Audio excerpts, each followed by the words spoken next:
With the kind permission of my lords, well, I may mention, my lord, circulation of an additional affidavit, my lord. This is very important. My lord, it's very important, Lord. I'll say, my lord, why. My lord, the petitioner, lordships, I'm sorry. My lord, I have filed an affidavit with permission for application to file an additional affidavit in petition number 1037 of 2019. That's Mohammed Akbar Law and Mercy Union of India. Well, it's affidavit. Something very startling has come to our knowledge, my lord. The petitioner one, Mohammed Akbar Lawn, my lord, he had said, my lord, at so many forums and in the Legislative Assembly, Pakistan Zindabad. And my lord, he still has no remorse about that. I have annexed along with my additional affidavit all his, my lord. We also read the newspapers because a lot of things which are said in affidavit are preempted by giving the news to the newspapers. So you've seen the newspapers. It's all right.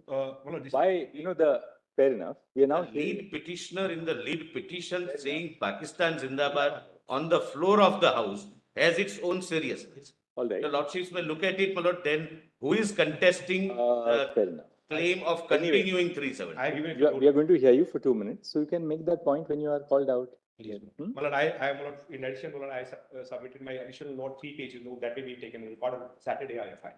I will take that. Anyway, you've made your point. You should at least apologize. You should file an affidavit that I owe allegiance to the Constitution of India because I am before the highest court of the country. And I object, my lord, he must say that I strongly oppose terrorism and secessionism in Jammu and Kashmir. The learned AG is here. Somebody record us. It's not the newspaper alone. It's and not only within on the floor of the House, he reiterates outside the. I stand by it. It's not that the newspaper barely cracked it out and we have media reports that he said exception is not complete. It's not complete at all. He has said so many other things. Since in the evolving Constitution of India, then we can't stand outside the Constitution of India also. All right, we got your point. I'm grateful. Matter of propriety, I'm grateful. There must be some reports that not remorse, my lord. He must say that I oppose and object to terrorism and any secessionist activity by Pakistan in Jammu and Kashmir or elsewhere. It must come on record. He is a petitioner in which petition? In the lead petition, my lord. But for your lordship's decision that it would be titled as Ray Article 70, he would have been the main petitioner. Main petitioner, 1037 of 2019. Shah Faisal, my lord, after withdrawal, he is the next. Mohammed Akbar. And he is not an ordinary man, my lord, he is a member of parliament. And, 1037, 1037 of 2019, titled, my lord, Mohammed Akbar Law and another Mercy Union of India. And others. I'm grateful. Okay. Yes, Mr. Giri. I had requested your lordship that I'll give a note not mentioning the paragraphs of IR follow. Yes. So I have circulated. You have circulated that. All right. Also drawing attention to a speech of Sardar Patel where he says democracy alone is not in alliance with dynasty.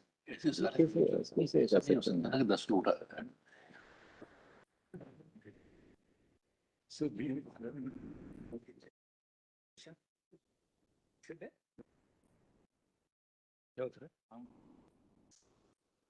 No.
Hey, please, you know. Lord, no. Just one submission, my lord. Somebody comes before the highest court of the land, for the Constitution bench of the Supreme Court, challenges, my lord, presidential orders, prays for several other comprehensive reliefs. And, my lord, he doesn't apologize to your lordship, sir. If he has made that statement, my lord, his submission should be taken into account. Only if he apologizes before he puts it on affidavit. There's We'll put it to Mr. Yes, Counsel yes. when the rejoinder is Yes. called out. Yes. It's Not as for the court. Despite it being brought to the notice of the court, if he does nothing, it might encourage others. The efforts of the nation to bring in normalcy, which is substantially not successful, might be affected. And coming from responsible leaders, it has its own context and it has its own seriousness. Yes, Mr. Yes. No, my lords, the one aspect on federalism, my lord, which has, I believe, my lord, trying to present a facet before your lordships, which obviously your lordships would have been taken through earlier, but just one aspect of it, my lord, in the context of abrogation of 370. My lord, if your lordships could kindly come to some portions, my lord, of the opening remarks of Dr. Ambedkar, volume 8. Both the opening remarks and the closing remarks, my lord, are at volume 8 of the convenience compilation of documents. PDF page 5.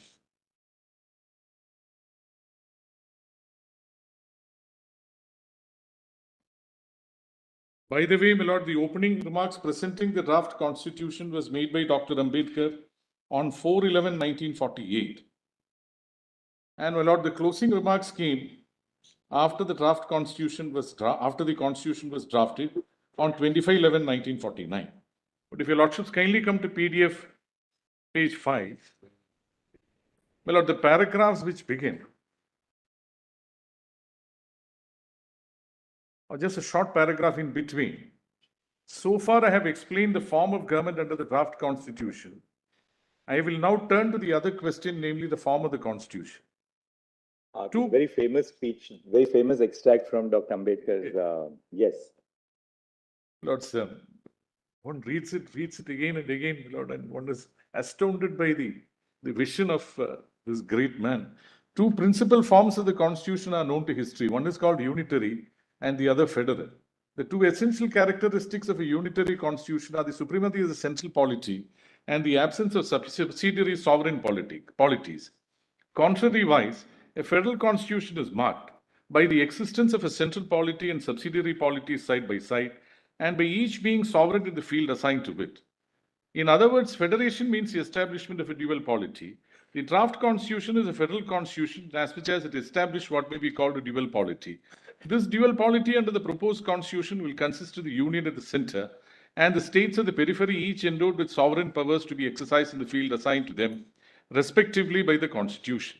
The dual polity resembles the American constitution. The American polity is also a dual polity. One of it is known as the federal government, and the other states which correspond respectively to the union government and the states government of the draft constitution. Under the American constitution, the federal government is not a mere league of the states, nor are the states administrative units or agencies of the federal government. In the same way, the Indian constitution proposed in the draft constitution not a league of states, nor are the states administrative units or agencies of the union government. Here, however, the similarities between the Indian and the American constitution and the differences that distinguish them are more fundamental and glaring than the similarities between the two. The points of difference between the American Federation and the Indian Federation are mainly two. In the USA, this dual polity is followed by a dual citizenship. In the USA, there is a citizenship of the USA, but there is also a citizenship of the state. No doubt the rigors of this double citizenship are much assuaged by the 14th Amendment to the Constitution of the United States, which prohibits the states from taking away the rights, privileges, and immunities of the citizen of the United States. At the same time, as pointed out by Mr. William Anderson, in certain political matters, including the right to vote and to hold public office, states may and do discriminate in favor of their own citizens. This favoritism goes even farther in many cases. Thus, to obtain employment in the service of a state or local government, one is in most places required to be a local resident or citizen. Similarly, in the licensing of the persons for the practice of such public professions as law and medicine, residence or citizenship in the state is frequently required. And in business where public regulation must necessarily be strict, as in the sale of liquor and of stocks and bonds, similar requirements have been upheld. Each state has also certain rights in its own domain that it holds for the special advantage of its own citizens. Thus, wild game and fish in a sense belong to the state. It is customary for the states to charge higher hunting and fishing license to non-residents than its own citizens. The states also charge non-residents higher tuition in state colleges. You can skip that. I'll skip that. And you The can proposed Indian constitution. Page 8, internal page, PDF page 7. Yes, Mr. The proposed Indian constitution Is a dual polity with a single citizenship. There is only one citizenship for the whole of India. Then another very important thing which Dr. Ambedkar makes a pointed reference to, if you look at page 8 top, the position in the US, Yes. each state in America is free to make its own constitution. Correct, Mr. And therefore the power of altering. That's right. And then what, Dr. Ambedkar says, Babasaheb says thereafter at page 8, Yes. is this is not true of the proposed Indian Just read that para, I think that Yes. will conclude it. This is not true of the proposed Indian constitution. No states, at any rate those in part 1, model part 1 as it was originally envisaged, because under the Indian Independence Act, my lord, under section 6. But then that underwent a change, my lord, when it came to the final remarks, have a right to frame its own constitution. The constitution of the union and of the states is a single frame from which neither can get out and within which they must work. So far, I have drawn attention to the difference between the American Federation and the proposed Indian Federation. But there are some other special features of the proposed Indian Federation which mark it off not only from the American Federation, but from all other federations. All federal systems, including the American, are placed in a tight mold of federalism. No matter what the circumstances, it cannot change its form and shape. It can never be unitary. On the other hand, the draft constitution can be both unitary as well as federal according to the requirements of time and circumstances. In normal times, it is framed to work as a federal system, but in times of war, it is so designed as to make it work as though it was a unitary system. Once the president issues a proclamation which he is authorized to do under the provisions of Article 275, my lord, it must have become 356 later, the whole scene can become transformed and the state becomes a unitary state. The union under the proclamation can claim, if it wants, the power to legislate upon any subject, even though it may be in the state list, the power to give directions to the states as to how they should exercise their executive authority in matters which are within their charge, the power to vest authority for any purpose in any officer, and the power to suspend the financial provisions of the Constitution. Such a power of converting itself into a unitary state, no federation possesses. This is one point of difference between the federation proposed in the draft Constitution and all other federations we know of. This is not the only difference between the proposed Indian Federation and other federations. Federalism is described as a weak, if not effete, form of government. There are two weaknesses from which federation is alleged to suffer. One is rigidity and the other is legalism. That these faults are inherent in federalism, there can be no dispute. A federal constitution cannot but be a written constitution, and a written constitution must necessarily be a rigid constitution. A federal constitution means division of the sovereignty by no less a sanction than that of the law of the constitution between the federal government and the states, with two necessary consequences. One, that any invasion by the federal government, the field assigned to the states and vice versa, is a breach of the constitution, and such breach is justiciable matter to be determined by the judiciary alone. This being the nature of federalism, a federal constitution has been found in a pronounced form in the Constitution of the United States of America. Countries which have adopted federalism at a later date have attempted to reduce the disadvantages following from the rigidity and legalism which are inherent there. The example of Australia may well be referred to in this matter. The Australian Constitution has adopted the following means to make its federation less rigid. Then, my lords, in coming to, my lords, the last paragraph beginning there, in assuaging the rigor of rigidity and legalism, the draft constitution follows the Australian plan on a far more extensive scale than has been done in Australia. Like the Australian constitution, it has a long list of subjects for concurrent powers of legislation. Under the Australian constitution, concurrent subjects are 39. Under the draft constitution, they are 37. Following the Australian constitution, there are as many as 6 articles in the draft constitution where the provisions are of a temporary duration and which could be replaced by Parliament at any time by provisions suitable for the Constitution. The biggest advance made by the draft Constitution over the Australian Constitution is in the matter of exclusive powers of legislation vested in Parliament.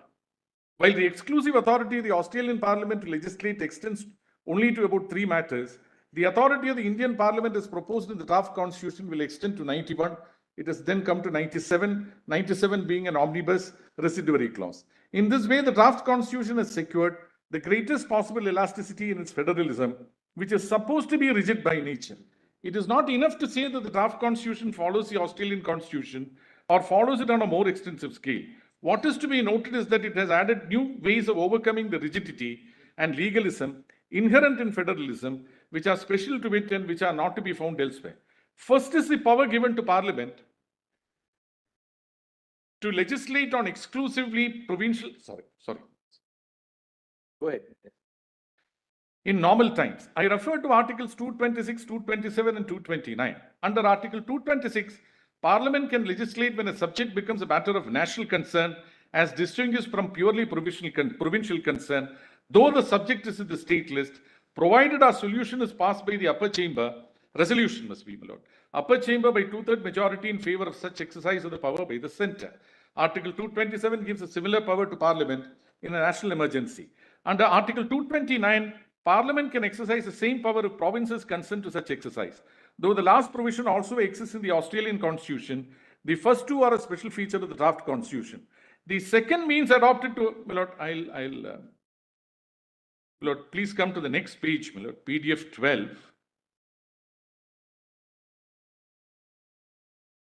Yes. Not that the others are not important, my lord, but then to save time, because anyway, your lordships would be going through it. One can therefore safely say that the Indian Federation will not suffer from the faults of rigidity or legalism. Its distinguishing feature is that it is a flexible federation. There is another special feature of the proposed Indian Federation which distinguishes it from other federations. A federation being a dual polity based on divided authority with separate legislative, executive and judicial powers for each of the two polities is bound to produce diversity in laws, in administration and in judicial protection. Up to a certain point, this diversity does not matter. Just skip that a little bit now and then go to the bottom of that page. Yes. The draft constitution has sought to forge means and methods whereby India will have federation. And at the same time will have uniformity in all basic matters which are essential to maintain the unity of the country. And then on the next page, Dr. Ambedkar refers to three things: a single judiciary, uniformity in fundamental laws, civil and criminal, and all India civil service. That's we can then. Yeah. No, my lord, the rest of it, my lord, but of course, your lordships would be, with the utmost respect, my lord, I would commend that your lordships have a I think we have seen the key of yes, the key factors, the key features correct, of the constitution which make it federal. At the same time, yes, preserve the need for that's right, a certain degree of uniformity. That's right, at the national level. That's right, my lord. No, my lord, immediately, if your lordships cut the chase to the closing remarks, that's the famous, my lord, speech by Dr. Ambedkar. 1949. Yes. Where is that? That is, my lord, at PDF page 1299, same volume. Yes. So I don't. Would you like to read it? No, sir, you can. You can lay emphasis on. Lord, PDF page 1299. 1299. Starts at 1299. The relevant portion is at 1307. 4160. My lord? 4160 in red. Yes, 4160. My lord, see, the relevant portion is again 1307. Continuous page is 4168.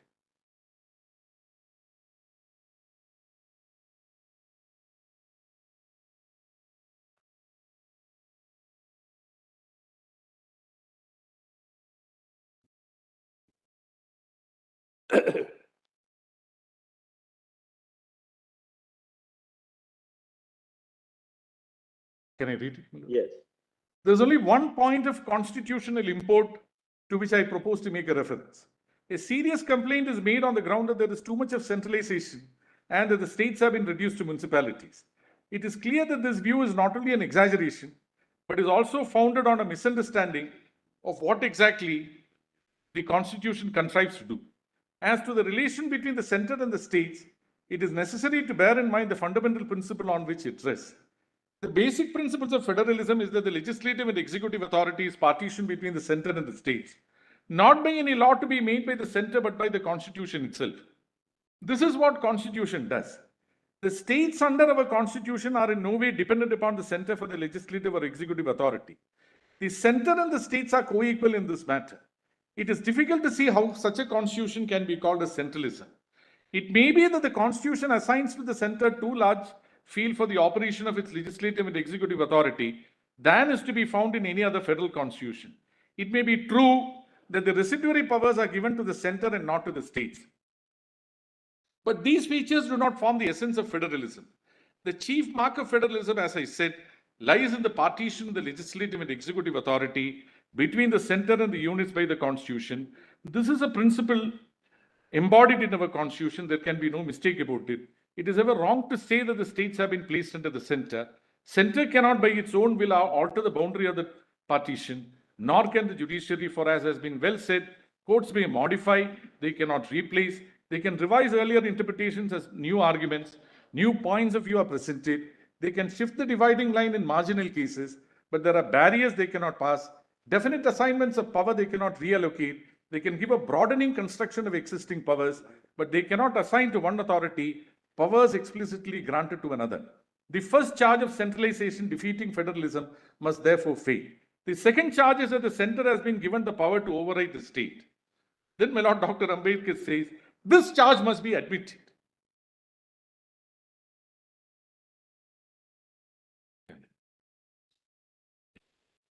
But before condemning the constitution for containing such overriding powers, certain considerations must be borne in mind. The first is that these overriding powers do not form the normal feature of the constitution. Their use and operation are expressly confined to emergencies only. The second consideration is, could we avoid giving overriding powers to the center when an emergency has arisen? Those who do not admit the justification for such overriding powers to the center, even in an emergency, do not seem to have a clear idea of the problem which lies at the root of the matter. The problem is so clearly set out by a writer in that well-known magazine, The Round Table, in its issue of December 1935, that I offer no apology for quoting the following extract from it. Says the writer, political systems are a complex of rights and duties, resting ultimately on the question to whom and to what authority does a citizen owe allegiance. In normal affairs, the question is not present, for the law works smoothly, and a man goes about his business obeying one authority in this set of matters and another authority in that. But in a moment of crisis, a conflict of claims may arise, and it is then apparent that ultimate allegiance cannot be divided. The issue of allegiance cannot be determined in the last resort by a juristic interpretation of statutes. The law must conform to the facts, or so much the worse for the law. When all formalism is stripped away, the bare question is what authority commands the residual loyalty of the citizen?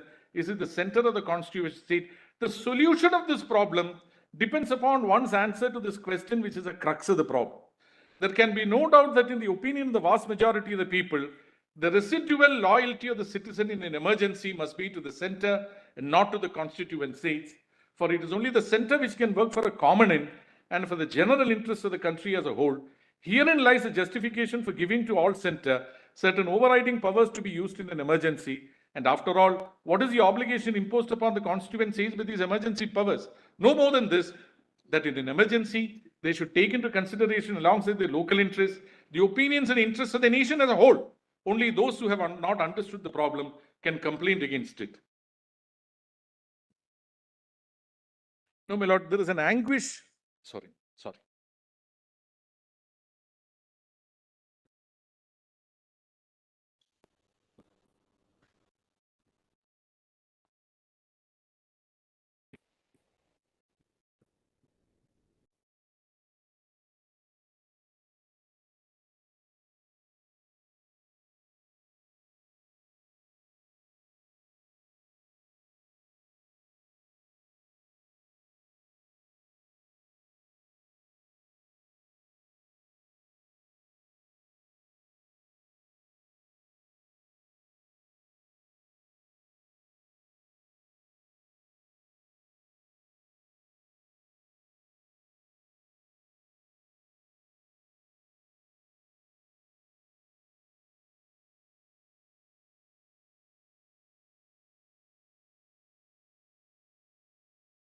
My lord, see, just one paragraph in the next two lines in the next paragraph, my lord, how the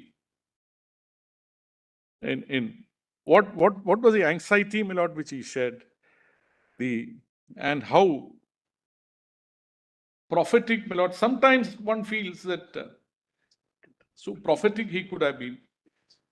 Here I could have ended, but my mind is so full of the future of our country that I feel I ought to take this occasion to give expression to some of my reflections thereon. And 26 January 1950, India will be an independent country. What would happen to her independence? Will she maintain her independence or will she lose it again? This is the first thought that comes to my mind. It is not, sorry.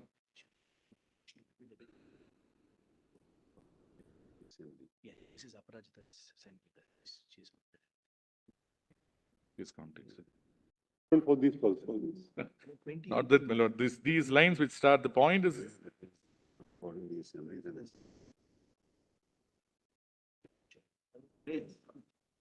today's context, my lord. The anxiety and the anguish, my lord. You must complete reading that, Mr. Giri. It's a very interesting passage. Yes, yes.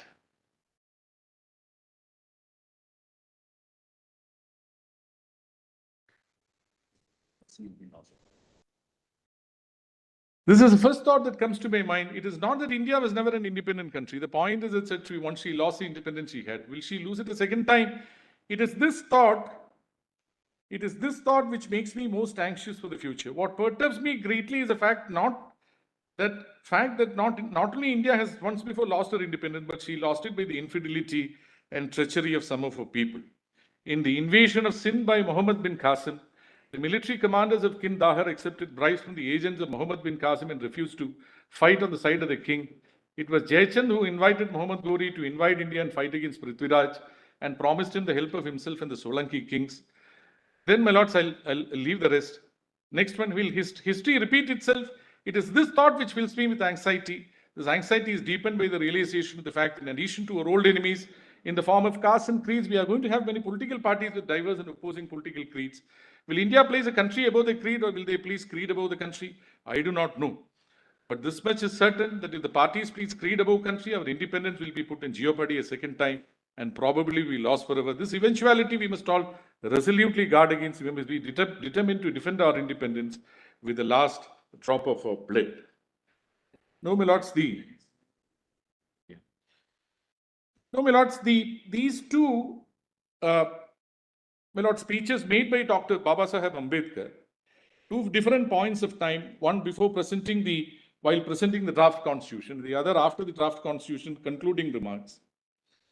There's not much variance, my lord, except to say that the slanting, my lord, if any, in the distribution of power, lawmaking power, my lord, towards the center was justified by Dr. Ambedkar after the constitution was drafted. No, my lord, it is after taking into all this that your lordships have also, my lord, over the years, after 1950, interpreted the constitution, interpreted the federal structure of the constitution. My lord, it has been done in many cases, but for the present, my lord, can you just give the paragraph numbers, my lord, and the PDF page numbers of some of the judgments, my lord, starting with State of Rajasthan versus Union of India. Please give the citation. Just give us the page, Yes. the PDF My lord, volume 26.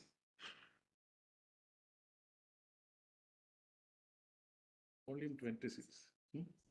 My lord, 1977 3 SEC 592. That's okay. We have just give us the PDF volume now. Yes. The PDF My lord, that page. is PDF page 54. At? 54. At para? At paragraph, my lord, just. So you're giving the PDF page of the relevant paragraph of the beginning of the case, whichever way you want to do it. Just give us the page at which the case begins and the page at which you are stressing the extract. Yes.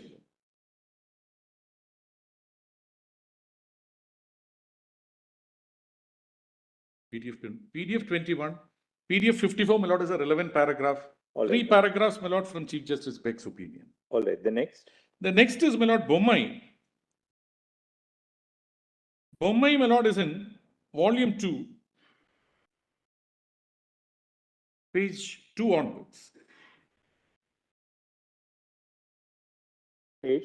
And at page? My lord, that's what. My lord, there are multiple opinions in Bombay, as your lordship would have. Right, but which are the paragraphs you My want? lord, the paragraphs, my lord, can I start with, my lord, in the order in which it is given, my lord, Sure, no problem. Justice Pandian's opinion doesn't deal with federalism separately. PDF paragraphs 1 to 9, therefore PDF page 2 to 6. Yes. Sorry, PDF page 65, my lord, sorry. PDF page 65, the rest is all, my lord, editorial notes.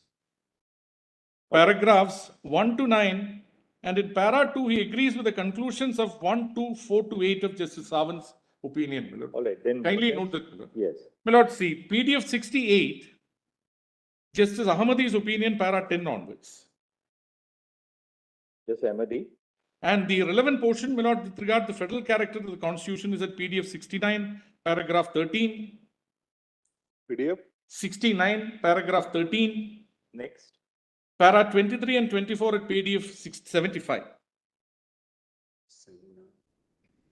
All right, next. My lord,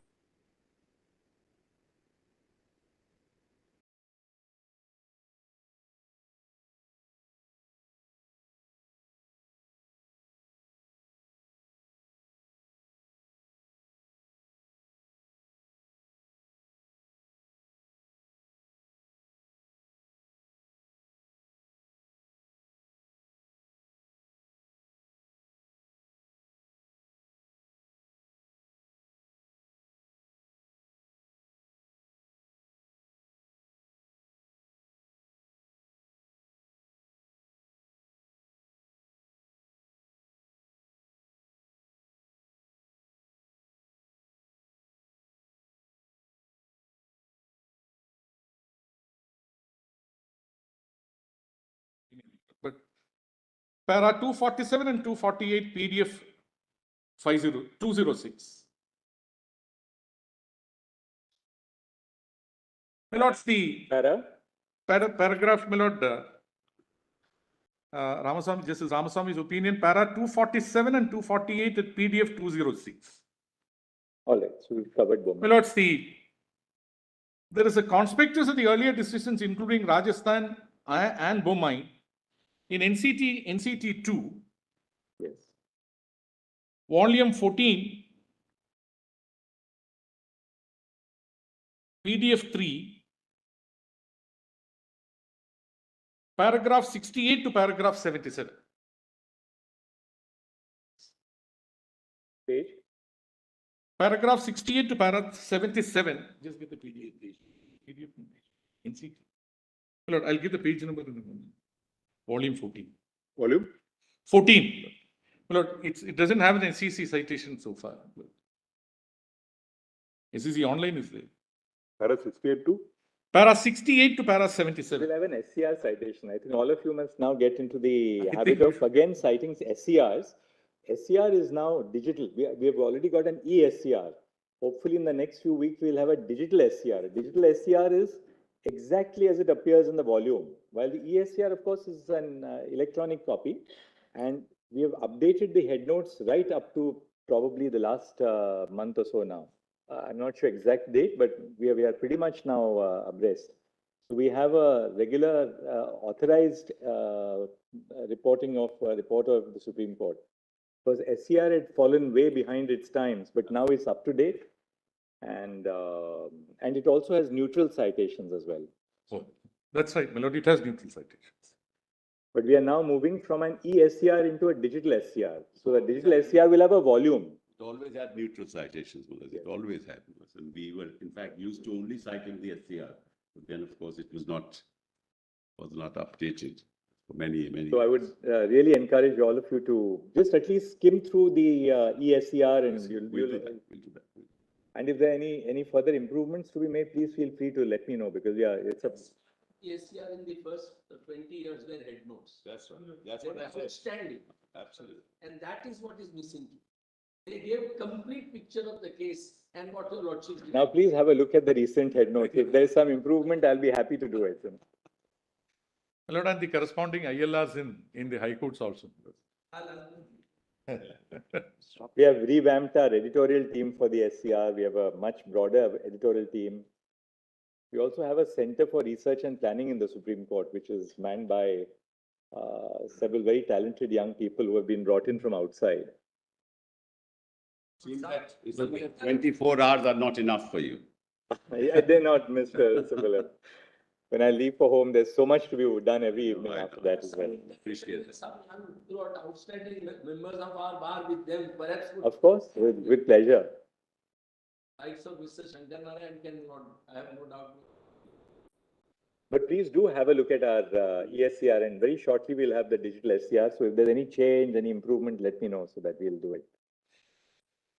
Well, not strictly on this, but then I'll have to anyway. I thought of referring it in another context on which, my lord, I'll do it in a minute or so. Also, but the best part, it's a free service. So you can imagine lawyers across the country, from the districts to the high courts, have this free availability of resource material. Law colleges which can't afford to purchase software, they have this free service. It's searchable, absolutely. Yes. My lord, earlier days I was a reporter for the ILR, my lord, in the High Court. And one good thing was, my lord, it kept one abreast with all the judgments, my lord, which used. But the numbers were not, it was not so numerous then. But then writing the head note always, my lord, was a task. Giving the head note was always a task. And one had to send it back to the learned judge, my lord, to get his approval also. Because otherwise, my lord, sometimes one misses out the crux of the judgment.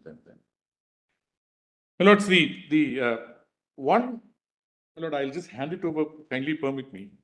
My lord, when Bomai came out, my lord, Bomai was delivered, Mr. Sorabji, my lord, wrote an article which was published in the SEC. My lord, just give 5 copies. My lord, I am not taking your lordships, but when your lordships have the time, just keep that and put it in the. Yes. My lord, Mr. Sorabji argues. Just give us a citation. You don't have to add papers now anymore. 94.3 SEC Journal 1. Just give copies. 1994? 1994 3 SEC Journal 1. What was Mr. Sorabji's? My lord, it's relevant, my lord, how Mr. Sorabji argues and persuasively how Justice Sawant's opinion, my lord, should be treated as a majority opinion in Bomai, not on the aspect of federalism. And then my lord says, my lord, this I'll immediately say why it is relevant, my lord, is because it is in Justice Sawant's opinion, my lord, that paragraph 153 comes as a conclusion. And 153.4, my lord, especially, that decisions could be taken, my lord, even irreversible decisions, there is a restriction on irreversible decisions. During the currency of a president's proclamation, till such time as a proclamation, my lord, is approved by both houses of the parliament. That's in para 153.4. I think the learned solicitor has brought your lordship's opinion. Yes, notice.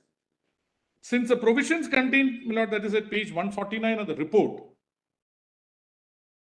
Since the provisions contained in clause 3 of article 356 are intended to be a check on the powers of the president under clause 1 thereof, it will not be permissible for the president to exercise powers under subclause A, B and C of the latter clause to take irreversible actions till at least both the houses of the parliament have approved of the proclamation.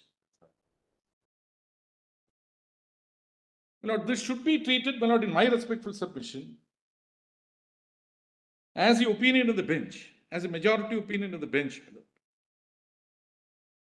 My lord, I commend this with great respect. I commend this article of Mr. Sorabji for that purpose, my lord. When your lordships, it's in the beginning itself, my lord. It's a page.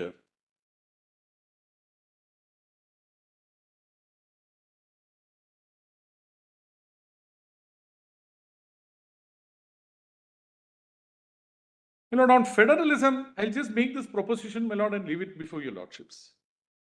I've given, my lord, the relevant paragraphs in the judgments, my lord. I have placed Dr. Ambedkar's opening remarks and the closing remarks.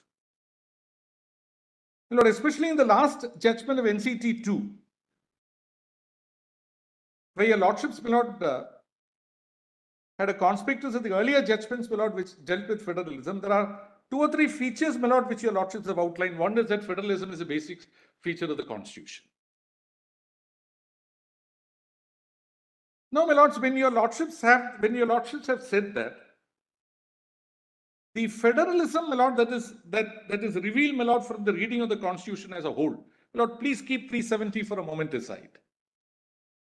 Is, my lord, where the distribution of the legislative powers with the parliament and the state legislatures, and with the slanting, my lord, in favor of the state. The reasons have all been given, my lord. I need not repeat it myself because your lordships have articulated it so well, my lord, in the earlier judgments. Now, my lords, whatever it is, your lordships will find that 370 constituted when your lordships have a holistic picture of the constitution and the relationship between the union and all the other states. And then if your lordships looked at 370, my lord, put in an area or carved out an area, my lord, which is not in sync with the general federal features of the constitution for the rest of the country, for the union and the rest of the country.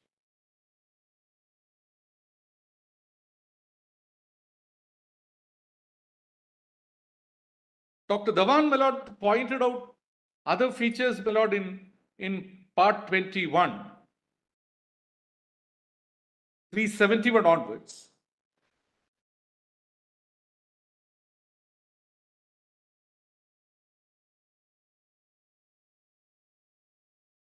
Point is, my lord, over a period of about 25 years, different provisions were introduced, were inserted in the constitution, giving certain special provisions, my lord, for some of the states, and all, therefore, an amendment of the constitution and the parliamentary legislation. But point is, my lord, there are 2 or 3 features which emanate out of 370. One is that Parliament requires the consent of the state, the government of the state in relation to matters which are included in list 1 and 3, but not relatable to the instrument of accession. That the consent of the state is required for making applicable certain provision, all provisions of the constitution which have been mentioned in clause D. Just 1 second.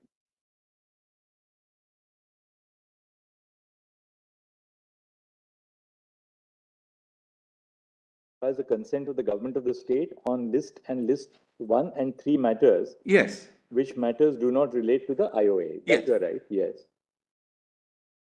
No, my lord, sin. That is B2. Yes, B2. D deals with such of the other provisions of the constitution shall apply in relation to that state, subject to such exceptions and modifications as the president may by order specify. And then the second proviso, concurrence of the government is necessary. That it has been done repeatedly, my lord, from 1950 onwards is a historical fact. But the point is, my lord, this sets out the relationship between Union and Jammu and Kashmir at a plane. I'm not saying higher or lower, I'm saying at a plane different from the constantly interworking relationship between the Union and all other states in the country, all other states forming part of the Union. Lord, when 370 is abrogated, you have a situation, my lord, which is, my lord, please consider the bifurcation of the state into 2 union territories, my lord, differently. That came about on 31/10/2019. I'm saying, my lord, that when 370 was abrogated by 272, and, my lord, all the provisions of the constitution became eo instanti applicable to the state of Jammu and Kashmir. Jammu and Kashmir, therefore, became a state, my lord, on a complete par with all other states, my lord, in the union insofar as the federal structure is concerned. Even otherwise. Now, my lord, what do the petitioners want?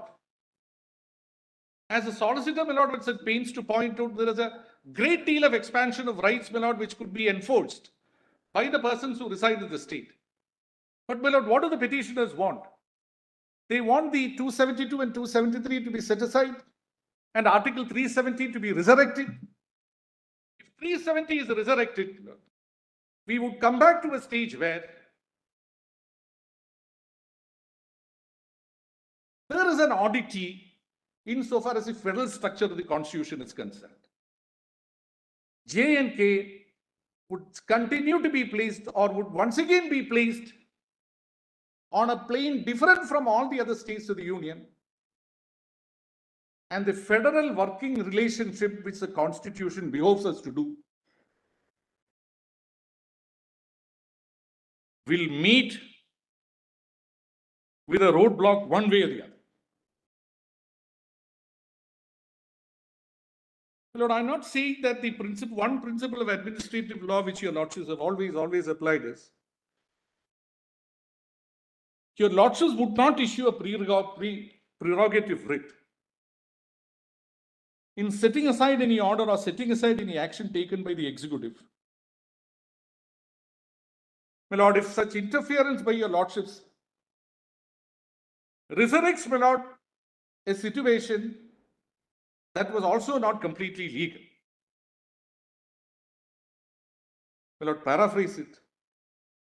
If setting aside 272 and 273 resurrects Article 370, in my respectful submission,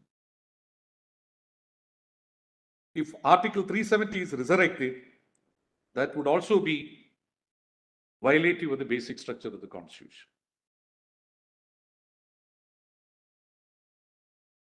Yes.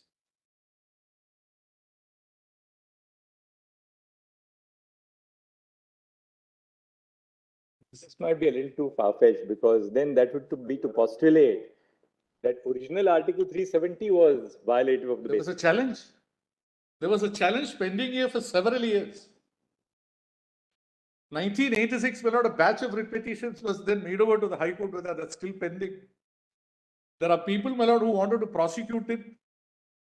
But of course, my lord, one of the writ petitions challenging 35A is also, my lord, It was a part of the original Constitution, Mr. I'm saying, my lord, that the federal structure, my lord, I would only, my lord, let me go by the path of least resistance. You can't invite us to hold in your favor on an unstateable proposition. No, I'm saying, my lord, that your lordship, let me take the path of least resistance. My lord, the federal structure which emanates, my lord, from 370 is on a different plane from the federal structure. Mr. Giri, you are not today confronted with a situation where Article 370 is in the Constitution. I'm saying, my lord, that if there is a resurrection, then, my lord, there is still, my lord, a cause of action. 35A, etc. is on a different. I understand, my lord. I'm saying, my lord, these. I think we better wrap up. I am wrapping up. 11:25. My lord, just one aspect on which your lordships wanted an answer, my lord. In Madhav Rao Sidhya, my lord, 1971, 1 SEC 85. Volume 6, PDF. PDF 390. My lord, I'll just give the page number, relevant PDF page numbers and paragraphs. My lord, Chief Justice Hidayetullah's opinion, para 65, PDF 443. What Para 76, PDF 447. Volume? My lord, volume 6, my lord, of the case law compilation. Yes. Decision starts at PDF page 390. So what is the proposition you're citing it? My lord, it's only this, my lord. Your lordship, the solicitor had taken your lordship extensively through Ganpat Rao. Yes. Which came about later.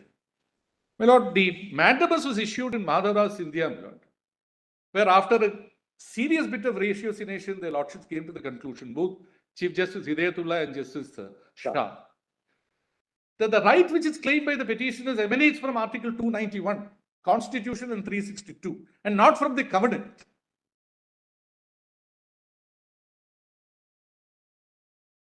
And this is same conclusion was arrived at to hold that 363, which is a bar on the courts, my lord, entertaining such disputes, is not attractive because the right claimed by the petitioners is on a right which is generated and frameworked in the Constitution and not in the covenant.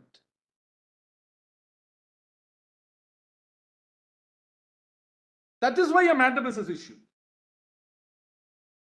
We don't have a parallel here. 1 second. You said that the rights, but Justice Hidayatullah and Justice Shah said that the rights which were claimed by the petitioners originated in Articles 291 and 362. And not in the covenant. Not from the covenant. And what is the next? What is the sequitur that? And therefore, my lords, that 363 was not attractive. 363 has been subsequently repealed, but 363 was not attractive, and therefore a mandamus was issued. Therefore, my lord, the right claimed by the petitioners was under the Constitution itself. 291 and 362 were repealed. Earlier, my lord, it was only a question of, my lord, withdrawing the recognition of a ruler under 366(22).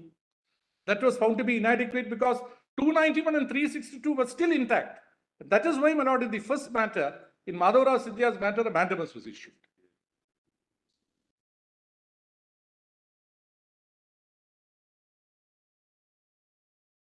When 291 and 362 were repealed by a constitutional amendment, my lord, no further rights survived. There was no privy purse, my lord, the right to a privy purse which emanated from the constitution or embedded in the constitution. The right was taken away by a constitutional amendment. That's why, my lord, in Ganpat Rao, a challenge to the constitutional amendment on the ground that it violated the basic structure of the constitution was repelled. My lord, petitioners cannot draw any sustenance, my lord, from the ratio of Madhavrao Sindhya is my respectful submission.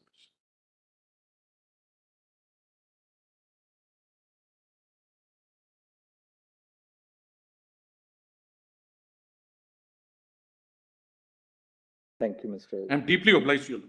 Thank you, Mr. Giri. Yes.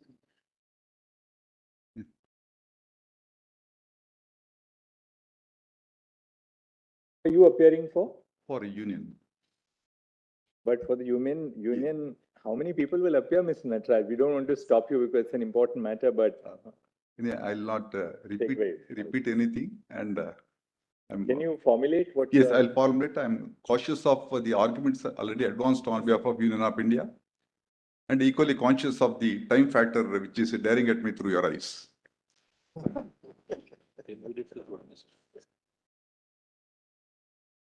Find you to 10 minutes. Just I'll only on a different approach which I'd like to give to the entire the facets of this one with regard to the matter. Basically, I formulated 4 issues which I'll cover up within 10 or 15 minutes. I'll not go beyond that. Article 370 is the only provision in the Constitution which has a self-destruction mechanism.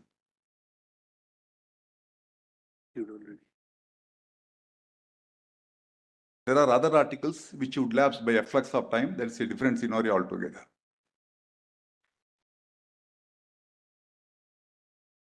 Number 2, this article did not confer any kind of right.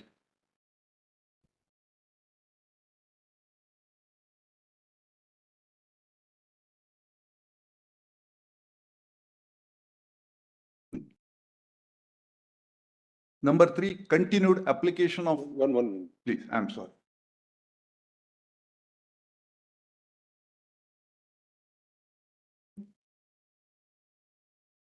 Continued application of Article 370 discriminated and opposed to basic structure.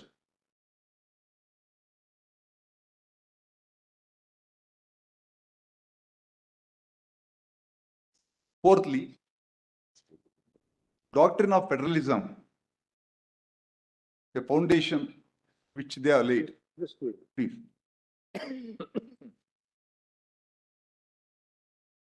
In the stricto sense, has no application insofar as Article 370 process is concerned. What is the 4th one? The doctrine of federalism, that federal structure principle, has no application in stricto sense insofar as process under Article 370 is concerned.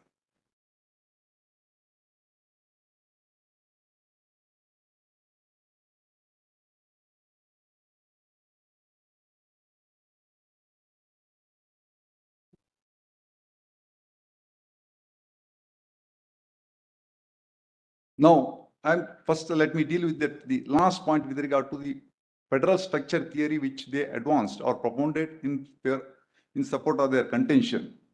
By virtue of it, the Article 370 abrogation and all this process, the federal structure has been violated. While dealing with that, first let me take this Honorable Court to the provisions under the Constitution, where under the constitutional provisions can be amended. That is Article 368. Now kindly take Article 368 in juxtaposition with Article 370. There are two situations. Under Article 368, that is the provision under which the Constitution can be amended. That is the provision which recognizes, number one, constituent power. Number two, while amending the constitutional provisions, in most of the cases, we require the majority or the two-thirds of the majority as provided under Article 368(1). The second part is equally important, which recognizes federalism, is the next part, where the ratification. Article 368(2) that recognizes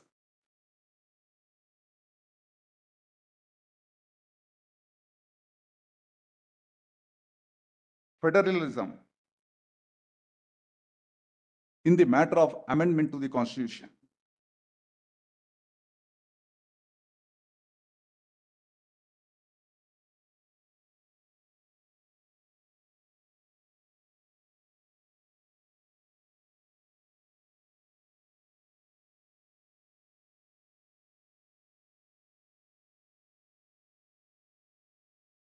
Yes. Kindly see the keywords under Article 368.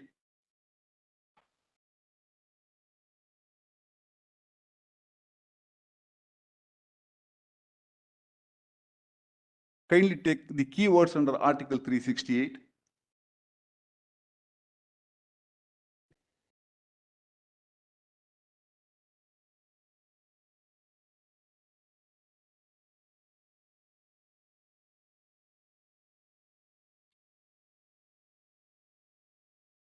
(368)(1), notwithstanding anything contained in this Constitution, President may, in exercise of its constituent power, the constituent power is explicitly brought into the constitutional provision for the purpose of amendment under Article 368(1), in exercise of constituent power, amend by way of addition, variation, or repeal any provision of this Constitution in accordance with the procedure laid down in this article. So, for the purpose of repeal, the power exercised is recognized as a constituent power under Article 368(1). Now, kindly go to 2. An amendment of this Constitution may be initiated only by the introduction of a bill for the purpose of either house in a parliament, and when the bill is passed, each house by a majority of total membership of that house, and by a majority of not less than two-thirds of the members of the house are voting. That is the second part. Then proviso, provided that if such amendment seeks to make any change in Articles 54, 55, and so and so, the amendment shall also require to be ratified by the legislature of not less than 1/2 of the states. So the collective consent theory is introduced under Article 368 for the purpose of amendment of the Constitution. It is a collective consent which is required under Article 368 for the purpose of amending the Constitution. In a way, it is a veto power conferred upon the majority of the states.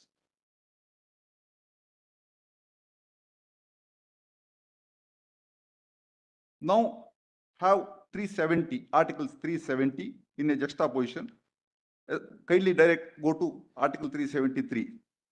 Notwithstanding anything contained in these provisions of this article, the President may, by notification, declare that this article shall cease to be operative or shall be operative only with such exceptions or modifications as may specify, provided that the recommendation of the Constituent Assembly of the state so and so shall be necessary so and so. 368 speaks of the ratification, a collective consent, and the veto power as a recognition of federal structure is embodied under Article 368. However, when it comes to Article 370, the language is only recommendation, which already they pointed out, it is only It's been argued consistently. Please. The word recommendation has been argued. Argued, therefore I am not touching. I am pointing out the difference between the ratification as a matter of the federal structure which is brought in for the purpose of amendment, and 370 which only says the recommendation.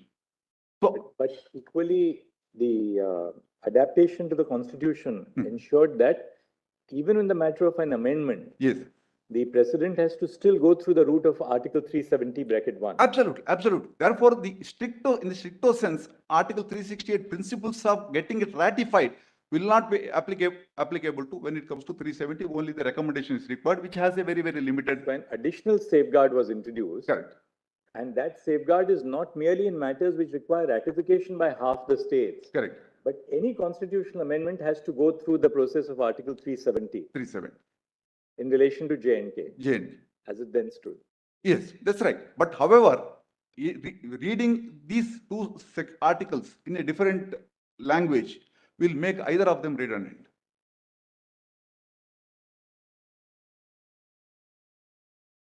Otherwise, straight away we can go under Article 368 for any kind of amendment of the Constitution. Other amendment provisions will have impact on different states. Correct. It's the provision which only has an impact on one When, state. yes, when the larger power under Article 368 itself is conferred for the purpose of certain amendments of the Constitution.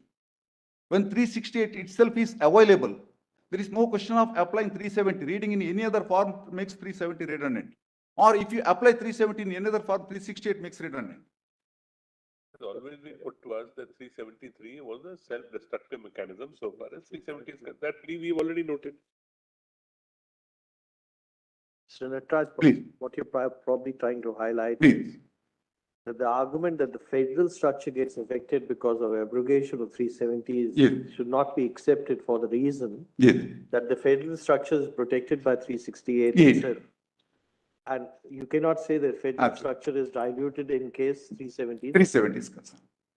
So federal structure is applied and protected under Article 368 and under Article 370. There is no such strict application of federal structure for the purpose of Article 370.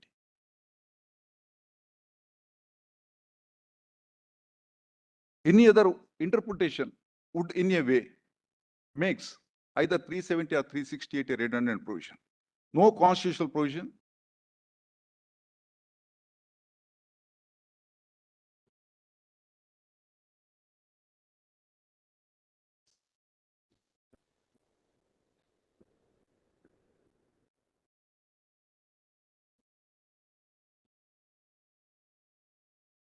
So therefore, power conferred under Article 370 is a unique, superior power. It is neither a constituent power, nor a legislative power, nor an executive power. However, it has the flavor of all three. It is a superior power conferred under the Constitution on the President to introduce. Now look at our problem. Yes. Your two ASGs arguing two different things. Mr. Dwivedi said it's a constituent power. It has You are the flavor. saying that- Yes, it Of has. course, Mr. Dwivedi is not an it- ASG, it- but it- the point is he's on your side. Yes. Now, at some point, we were told that they had differing interpretations. Yes. Now we are in a situation where the respondents are coming with It has the, yes, it has the flavor of all three. It has the flavor of all three. What I don't understand Yes. is, attorney and solicitors are given a perspective of how the constitution is understood from the Yes. government perspective. Yes. Will we have different perspectives? No, not at all, not at all, not at all. It is in line with the argument advanced by learned Solicitor General. What we say that it is a unique, extraordinary power conferred on the President to abrogate or to bring in certain changes in the Constitution, which has the flavor of constituent power, which has the flavor of executive power, which has the flavor of legislative power. So that is a plenary power conferred on the President. And when such a power is conferred on the President, plenary power, we need not or we should not treat with any kind of limitations for exercise of such power.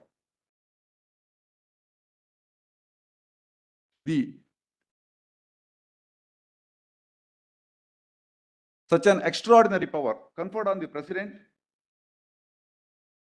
need not be or should not be read with any kind of limitations.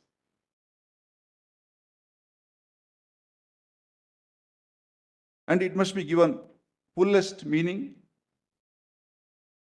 and to be applied without any procedural restrictions. The proviso has to be forgotten. Proviso has to be followed. There is no doubt about it. But you can't equate with the Article 368 that the stricter. If the proviso has to be followed, then what happens to the requirement therein? No, the requirement is correct, but the yardstick is totally different. We can't equate with the procedure required to be followed under Article 368.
Proviso need not be in strict or need not be followed.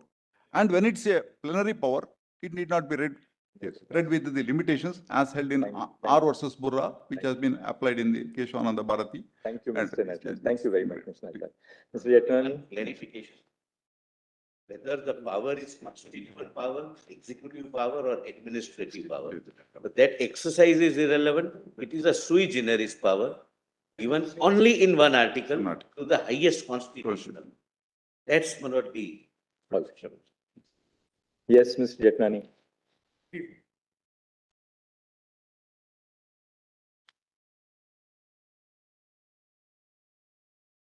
Now I appear for the interveners in 171690. Could you repeat that, Mr. Jetnani? But I number 171690 in in the lead petitions. In the lead petitions, I am the intervener. But my clients in 1047. Yes, in 1037. 1037.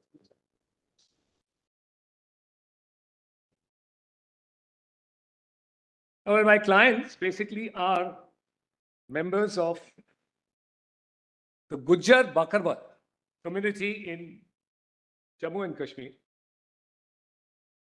They're members of a scheduled tribe. They constitute 73.25% of the total scheduled tribe population of Jammu and Kashmir. 73.25%. 73.25%.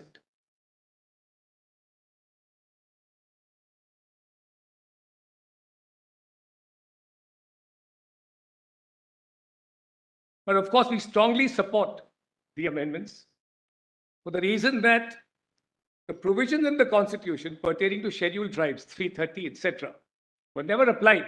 But Mr. Jetmalani, your knowledge is theoretical unless you can state with certainty before us that you have driven around in Ladakh. Have you gone? Have you been? I have been to Ladakh. I have been to Ladakh. But Manoj, many years ago, many years ago, Manoj, in the days when houseboats used to flourish, in those days, Manoj. And they've come back now. Houseboats are not there in Ladakh. I have not seen a houseboat in Ladakh. No, houseboat in Srinagar and then from there on.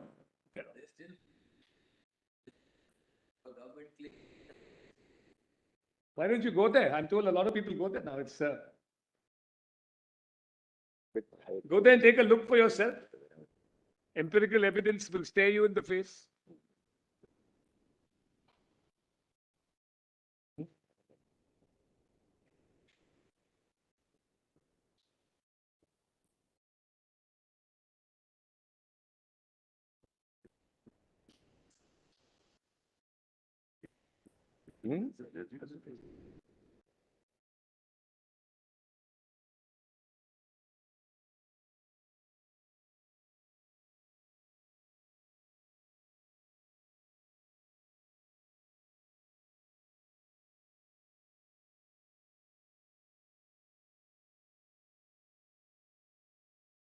The Himalayan car rally, which used to take place then in the former days, has now been revived.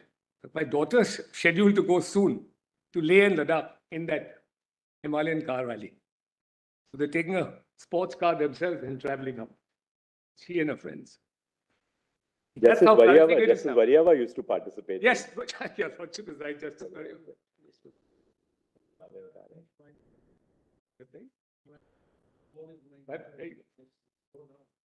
All affirmations from the reaffirmations from the other side about the congenial climate that now takes place in Jammu and Kashmir.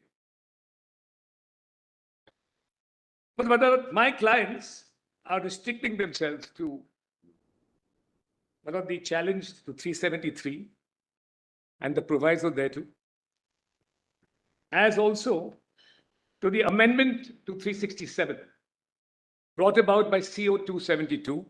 I'm not going into the question of 356 and the territorial reorganization. That's beyond tribal folk. And 356 really deals with the satisfaction of the president and the governor's report and so on, matters which are best dealt with by the government. So I'm not going into that. I'm going to these two questions only.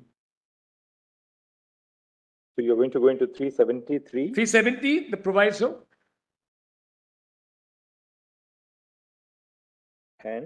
And 367 amendment, which replaced by CO 272, dated 5th August 2019, which substituted the word Constituent Assembly with the word Legislative Assembly.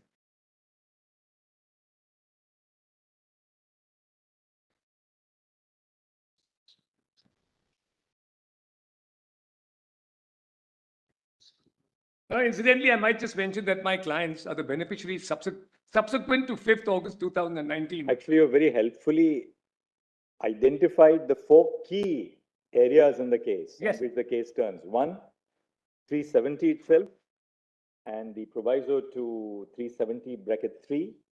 2, the use of the amending power under 367. 3, the reorganization, and 4, 356. Those are really the 4 issues which arise at this. 4 areas, I would say, for the issues which arise from. So, with regard to the latter 2, I'm adopting the arguments of the state, of the government. All right. How would you formulate yours so that then we yes. can...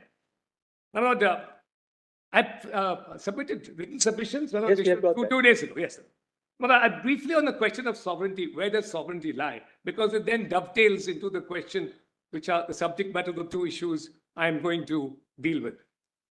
Just a brief overview about the sovereignty question. And I divide it, sovereignty can be looked at in various different ways. There are many divisions, external, internal, political, legal. But I'm going to just talk about the political and legal sovereignty very briefly, these 2 issues. And as far as political sovereignty is concerned, there is no doubt that the other side has not even seriously challenged it. Political sovereignty rests with the union. And the clearest indication of that is the preamble.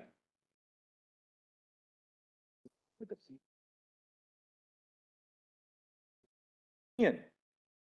Political sovereignty rests with the union. Qua the state.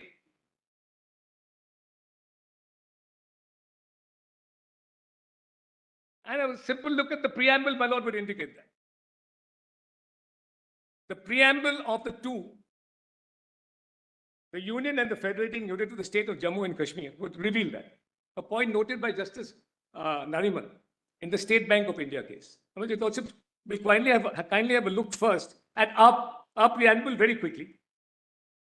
We, the people of India, having solemnly resolved to constitute India into a sovereign, the word sovereign is key, socialist, secular, democratic republic.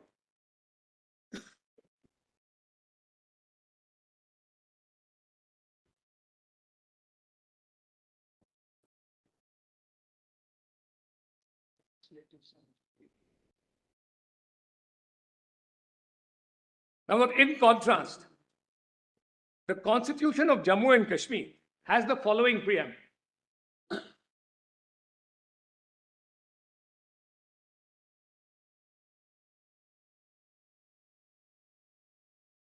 We, the people of state of Jammu and Kashmir, having solemnly resolved in pursuance of accession of this state to India, which took place on 26th October 1947, to further define the existing relationship of the state with the Union of India as an integral part thereof. So now the preamble itself makes no mention of sovereignty.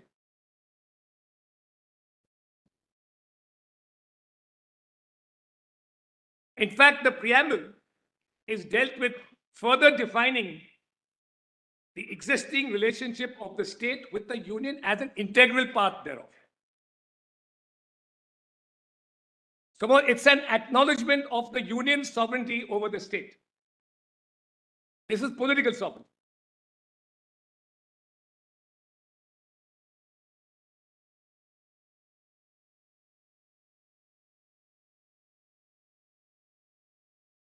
The Constitution was geared towards defining the relationship of Jammu and Kashmir for the Union as an integral part of the Union.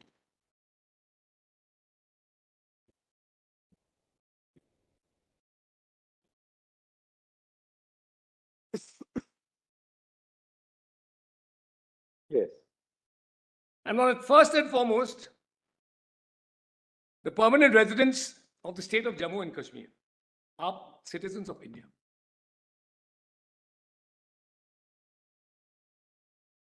Although Mr. Lord may sometimes behave that he's not, but in fact he is.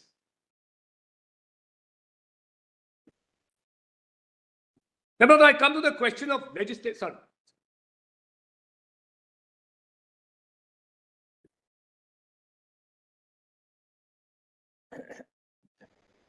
Legislative sovereignty is divided between the Union and the state. And on a look at Article 370, which is the governing article of the relationship between the Union and the state.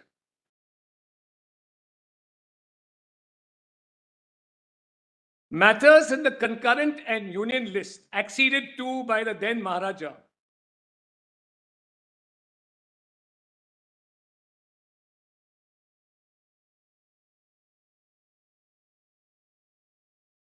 are within the realm of the center, the Union.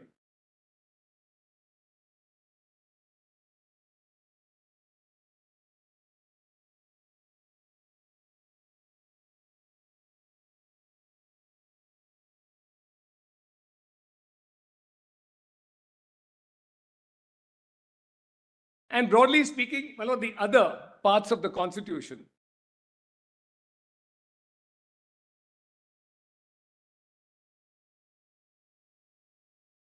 are within the jurisdiction of the state.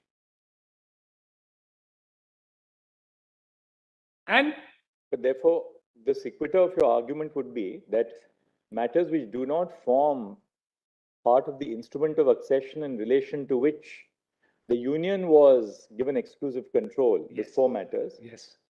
The legislative sovereignty would therefore continue to vest with the Jammu and Kashmir Legislative Assembly. Subject to the power of the President to apply the provisions of the Constitution under B 1 and 2, but with the concurrence or the consultation of the state.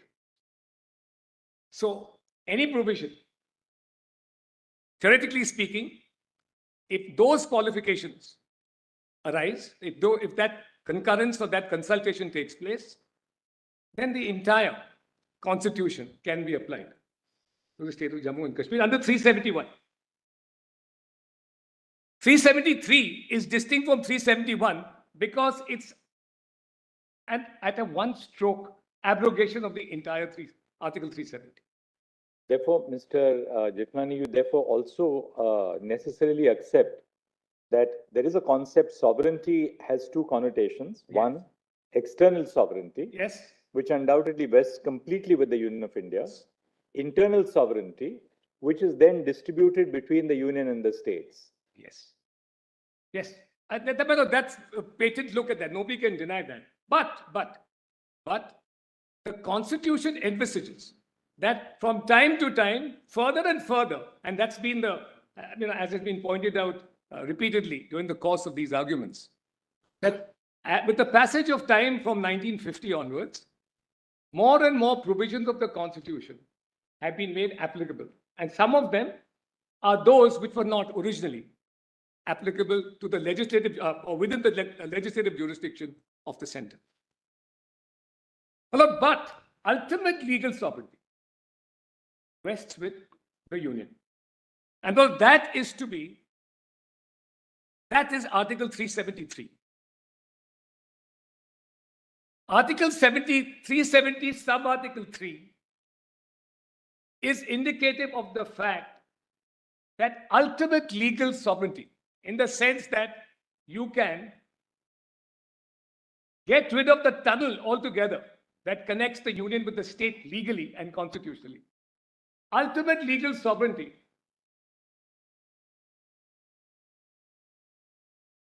rests with the Union of India.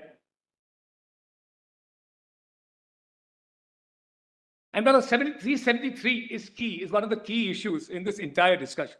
It's in all these arguments, 373, and the reading of the proviso, the effect of the proviso.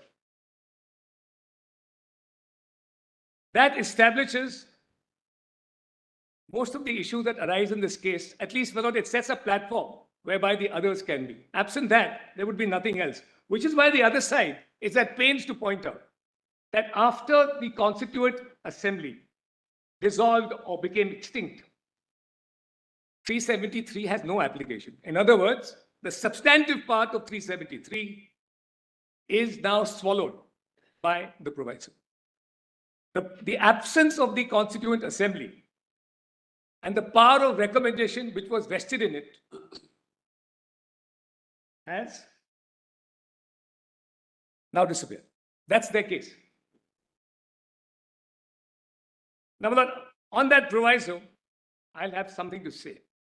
But this is the sovereignty issue.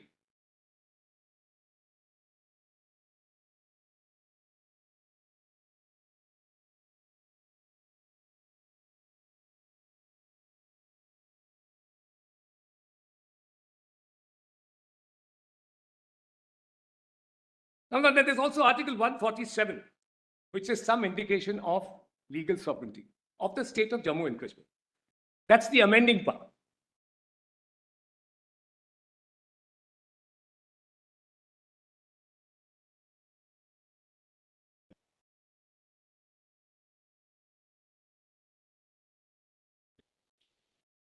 That is an acknowledgement. The third part of C, clause C of 147, is an acknowledgement by the state of Jammu and Kashmir that they cannot touch the Constitution of India as applicable to the state of Jammu and Kashmir.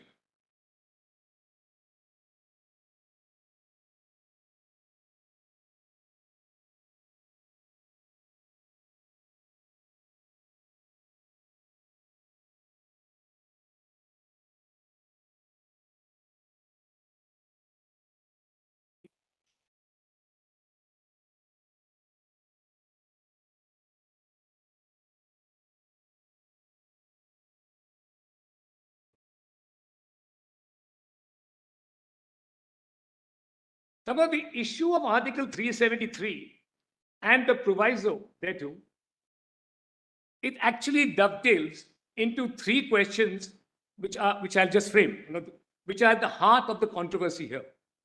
The first is Article 370 temporary or permanent?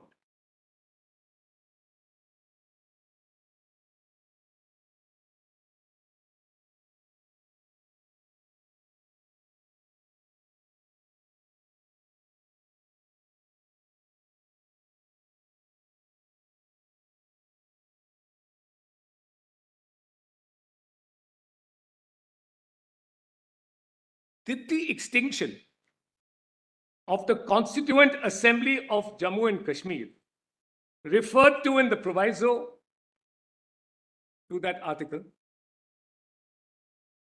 render entire Article 373 OSHOs?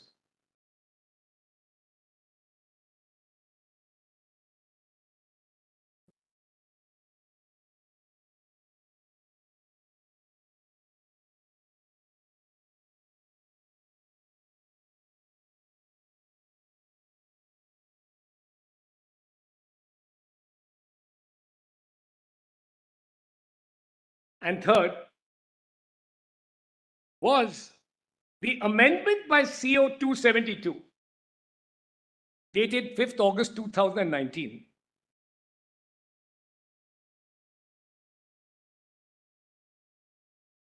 to Section 377, to Section 367. Sorry, but to Article 367.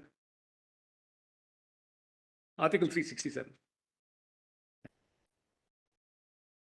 By the addition of clause 4D,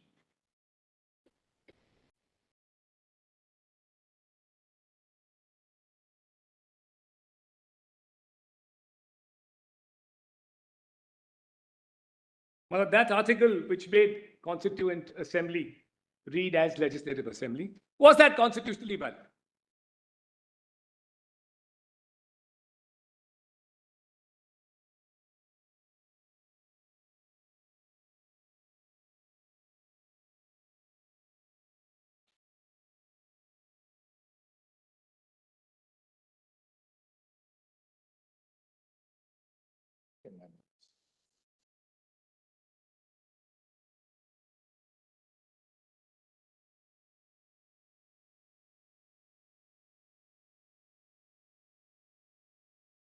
Number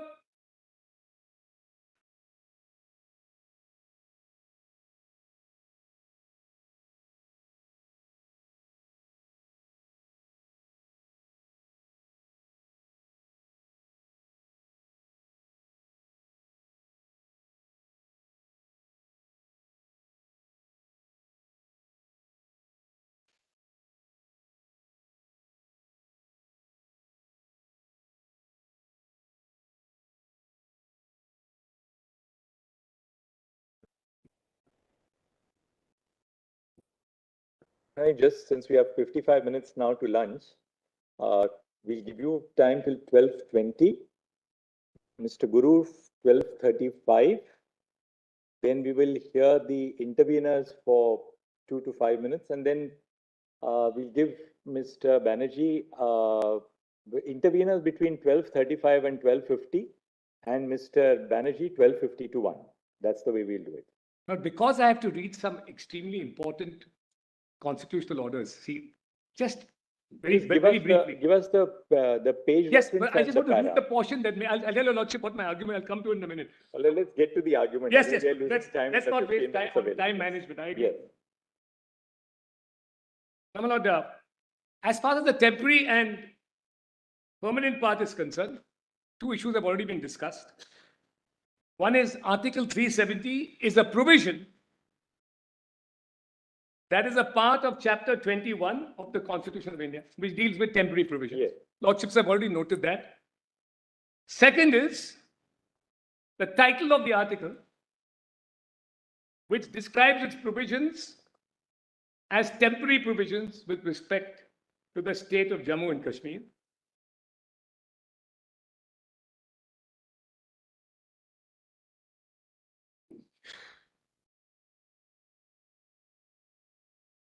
And my lord, third is the effect of the proviso requiring the prior necessary recommendation of the Constituent Assembly of Jammu and Kashmir before the president can act under 373(1).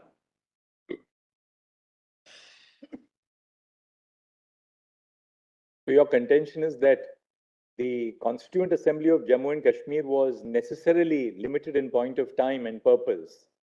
But I'll tell Time, the framing of the constitution for the state, purpose. Once that purpose was over, it had to come to an end. That's your submission. and one of the proviso, and not just one judgment, which I'll just give your lordship the citation, that it is a principle of construction that unless clearly indicated, a proviso would not take away substantive rights or powers conferred by a section or a subsection. Now that's Madhu Gopal's case, and the citation is in my written submissions, paragraph 7. Just give us the volume, PDF Yes. page and para. But I've annexed it to my note. But if your lordship wants it in the PDF, Give it to us here. We have taken it. I don't think You don't have to it's, flip. it's not in the PDF. I'm not. It's not. It's not in your lordship. Case law PDF. Case law PDF. It's a very short judgment, literally 2.5 pages. Anyway, GP Singh's interpretation of statutes, a whole section on how to construe a proviso. Yes. Sometimes it's explanatory, sometimes it's an exception, it's clarificatory. But the principle seems to be that unless clearly indicated, it would not take away the substantive rights conferred by the main section. All right.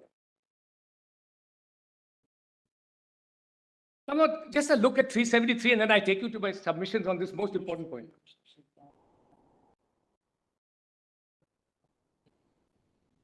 Yes.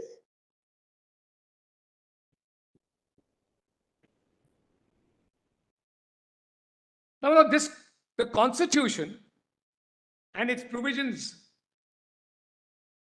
have to be looked at the perspective of people drafting it in 1950. Well, in 1950, when they did not know who the ultimate constituent power would be in Jammu and Kashmir. Essentially, what was 370? 373, which talked about the article ceasing to be operative altogether,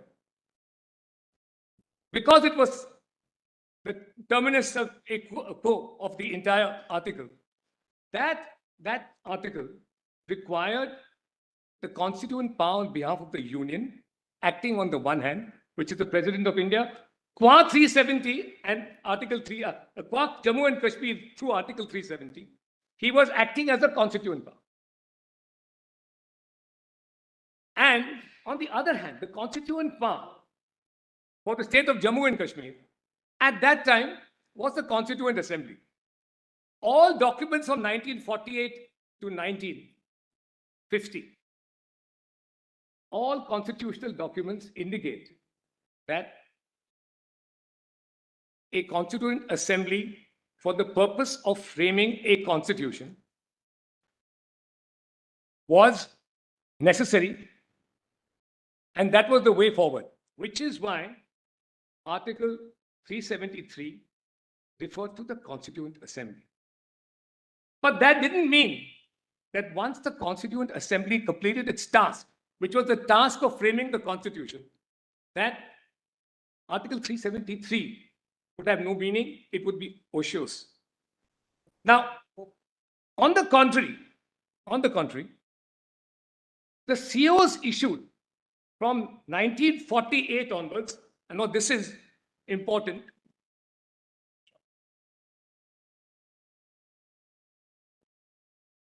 indicate two things.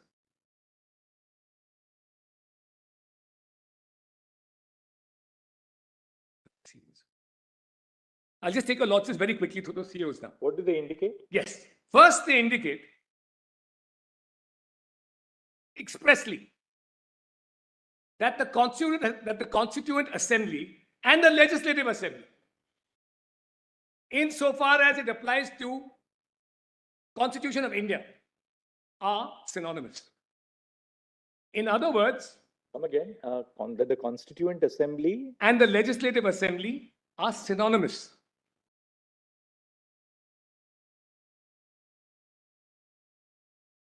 I'll point out that expressly. Where do you get that from? From the various orders right up to 58. That they are to be read as the same. They are to be read as the same. Now, your Lordship may kindly see straight away The first one, which is CO10. CO10? What's the date? CO10, 26 January 1950. Now, this was the same time as the Constitution. Adoption of our Constitution. 26 January 1950. This CO.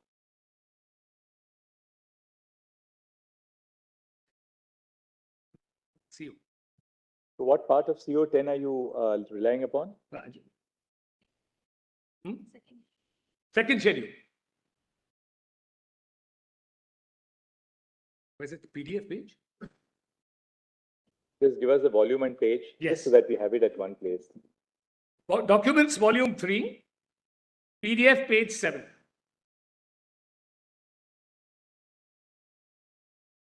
What does the second schedule do?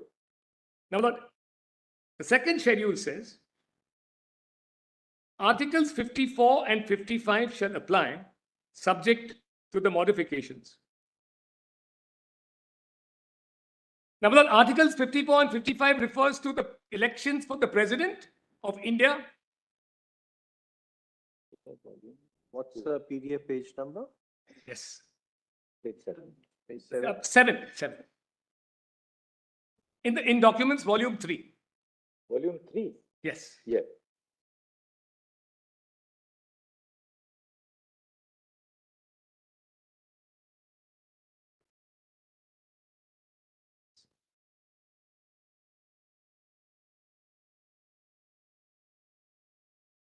This is in column 3 of the second schedule.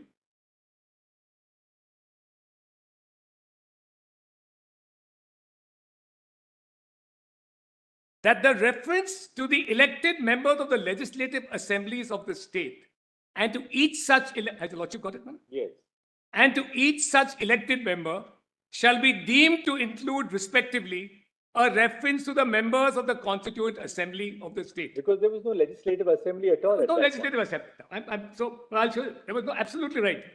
There was no legislative assembly at that time. But even when there was, so look, that's the whole point. The point is, it was deemed to be a legislative assembly for the purpose of our constitution. Why was this necessary?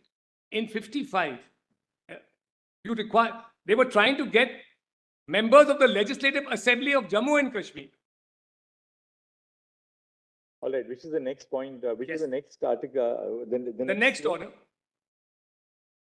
So by a deeming fiction, the Legislative Assembly members were the Give us Constitution. the next one because we are now Yes. 5 minutes short of the. Yes. Then one not. The next one is CO 39. That's at PDF page 10. See, volume 3 again, PDF page 10.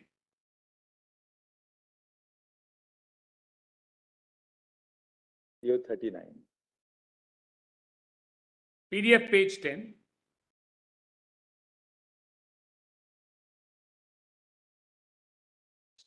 Yes.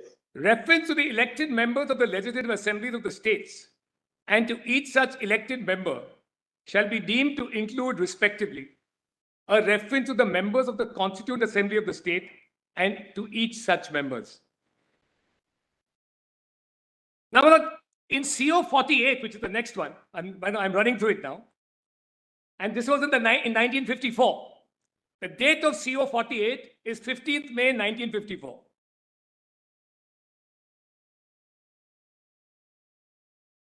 Now, in this CO, That CO you're saying? so that's what volume 3, PDF page 13. And I'm reading at page 18. That is CO number? 48, dated 15th May 1954. Right, that's a 54. Yes. That's page 18. All right. Now, in this CO, for the first time, previously it was done by COs. But for the first time, Article 367 was amended Right. as applicable to J&K.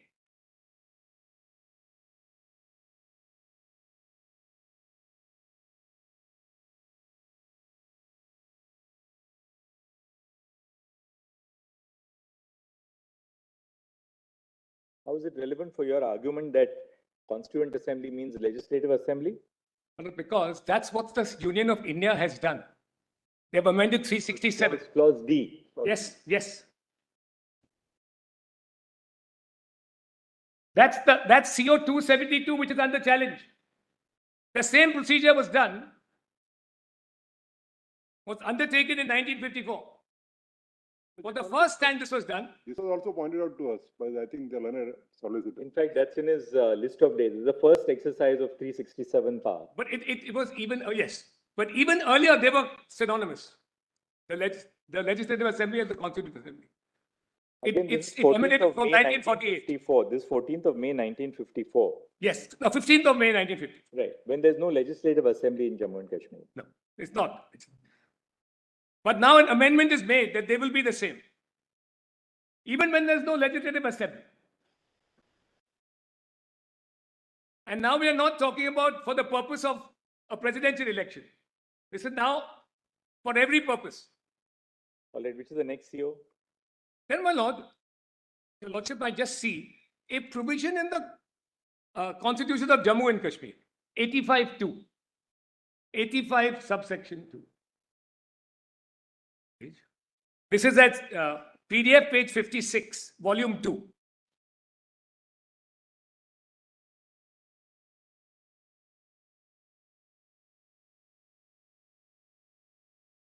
PDF page? PDF page 56.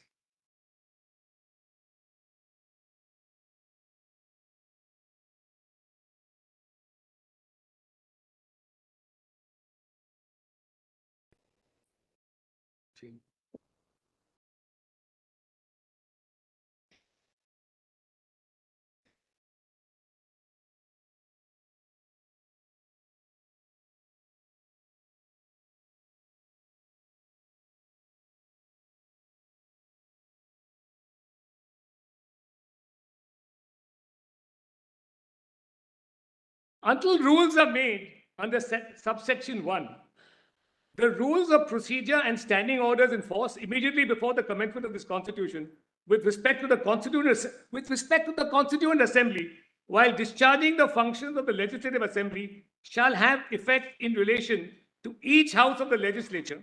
There was only one. Subject to such modifications and adaptations as may be made therein by the Speaker of the Legislative Assembly or the Chairman of the Legislative Council, as the case may be. My Lord, substantively and in matters of procedure, the Constituent Assembly and the Legislative Assembly. In fact, what emanates from all this is that the Constitution... But Mr. Jeshnani, yes, the fact still remains that after the Constitution of Jammu and Kashmir was framed yes, on 26th of January 1957, yes, Article 367 4D was again amended. Yeah. So delete clause D. yes, but Lord, So that equivalence between the Constituent Assembly and the Legislative Assembly ceases the moment the Constitution of Jammu and Kashmir is framed. Lordship is absolutely right. Now I'm coming to that last one in 58. That's the last piece. But my Lord, what happened is... That you will find at your volume 3, page 25. Yes, Your Lordship is at page 25. But that's...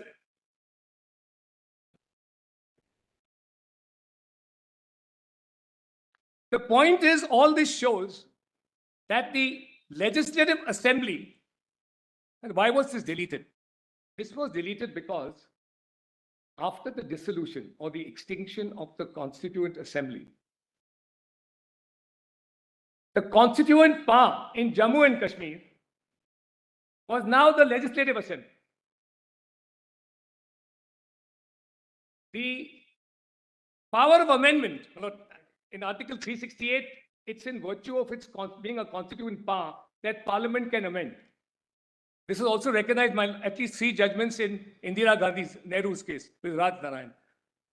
I go back to the beginning of what I said, right at the outset, that the idea was that 373 being the final step, after which Article 370 altogether ceased to exist. The only distinction is that a legislature which exercises the power of amendment yes, is not a Constituent Assembly. It's exercising a constituent power. I agree it is. I agree it is. But otherwise, the alternative interpretation would be that abrogation ceases to exist. You can never abrogate Article 370. That would be the alternative conclusion. We have to see why Parliament amended to Article 370 through 367 in the manner which it did. That's the whole challenge to 272. That is the whole challenge.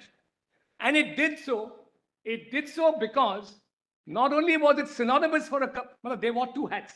The Constituent Assembly wore two hats.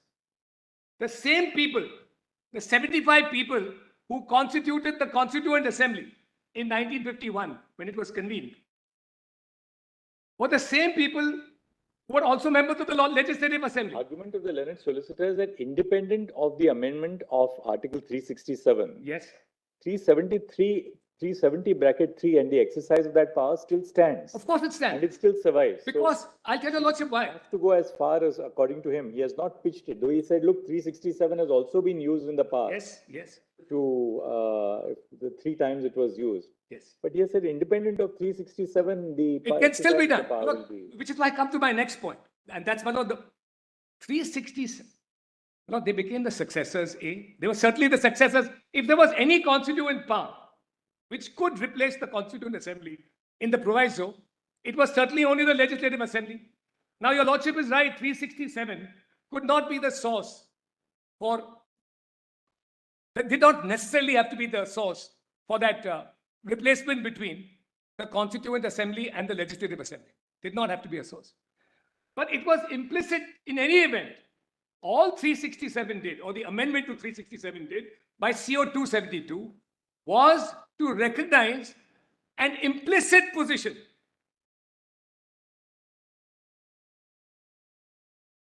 It was not only synonymous for a substantial period of time, but it was a successor.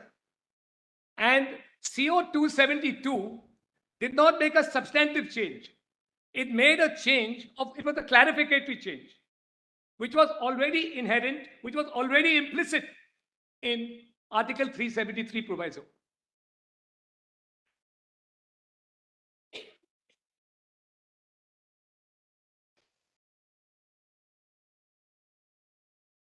All right, anything else, Mr. Jaflani, now? But now the Damnu's case applies. Please, one look at Damnu to consolidate this argument. Damnu we have seen, we'll have a look at it. Just some paragraphs with special emphasis. Which are the paragraphs? Just give us. Yes, I'll give a Lordship's the paragraph. Paragraph 25. Oh, no, I put in my list. Lordship, just gives me a minute. Yes, my Lord, the factual situation, which, my Lord, makes the question of law decided clearer, is in paragraph 6, 1, 7, and 8. Of Damnu. Of Damnu. That's the factual situation. But if your Lordships recall, it was that change. It was that change of Sadr Riyasat to the governor of Jammu and Kashmir. And the findings are at 19, 22, actually 19 to 28. 19 to 28. And though the 367 was upheld by that constitution bench, the amendment to 367 was upheld by the constitution bench on the ground that it was merely a clarificatory. It was not an amendment of substance.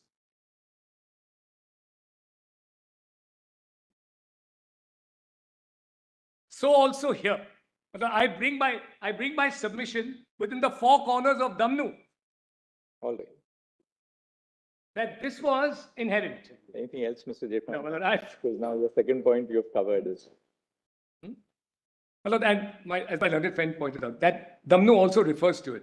Damnu says it's sought in aid of its judgment, Section 18 of the General Clauses Act. Yes. So, my Lord, General Clauses Act applies because it's my contention that the Constituent Assembly is the successor. The Legislative Assembly is the successor, and Section 18 of the General Clauses Act will squarely apply, as it does. So the powers vested in the original authority will devolve to the successor authority. In this case, the Constitutional Assembly, the Legislative Assembly. Thank you, Mr. Language. Thank you, Mr. Reddy. Yes, Mr. Guru. May it please. I appear in IEA Melod's 9596 in WP Melod's 1037 of 2019.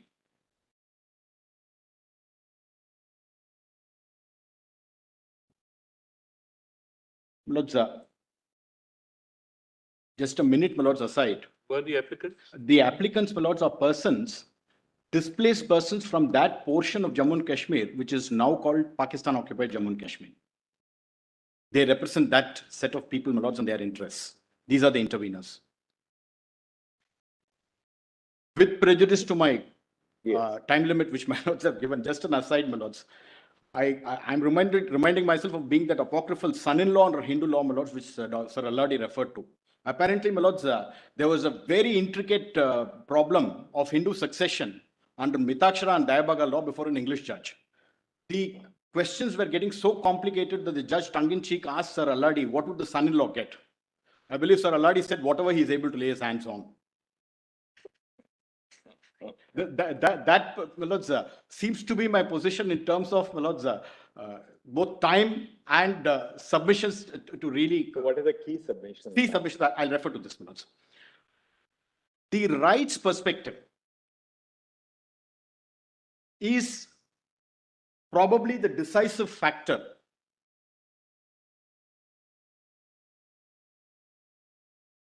in determining, my lords, the tenability of the challenge which has been mounted by the petitioners. In other words, my lords, the rights perspective will trump or override all or any contentions or allegations of processual infirmities.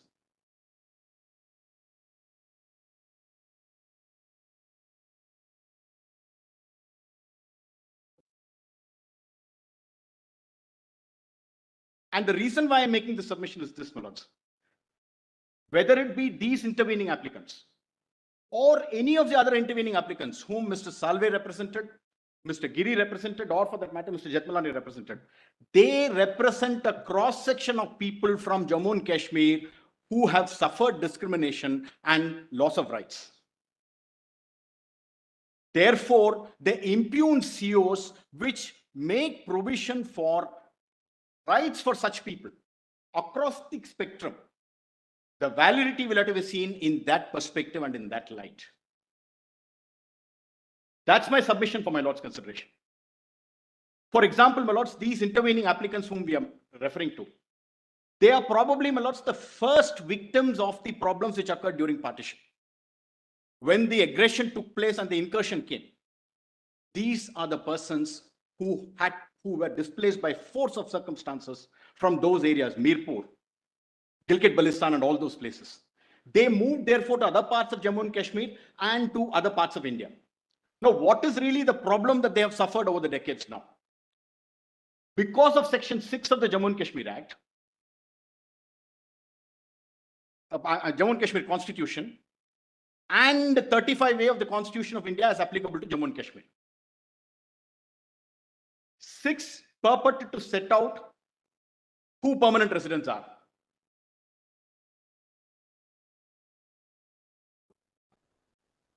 (35A) introduced, my lords, by constitutional order in 1954. CO 48.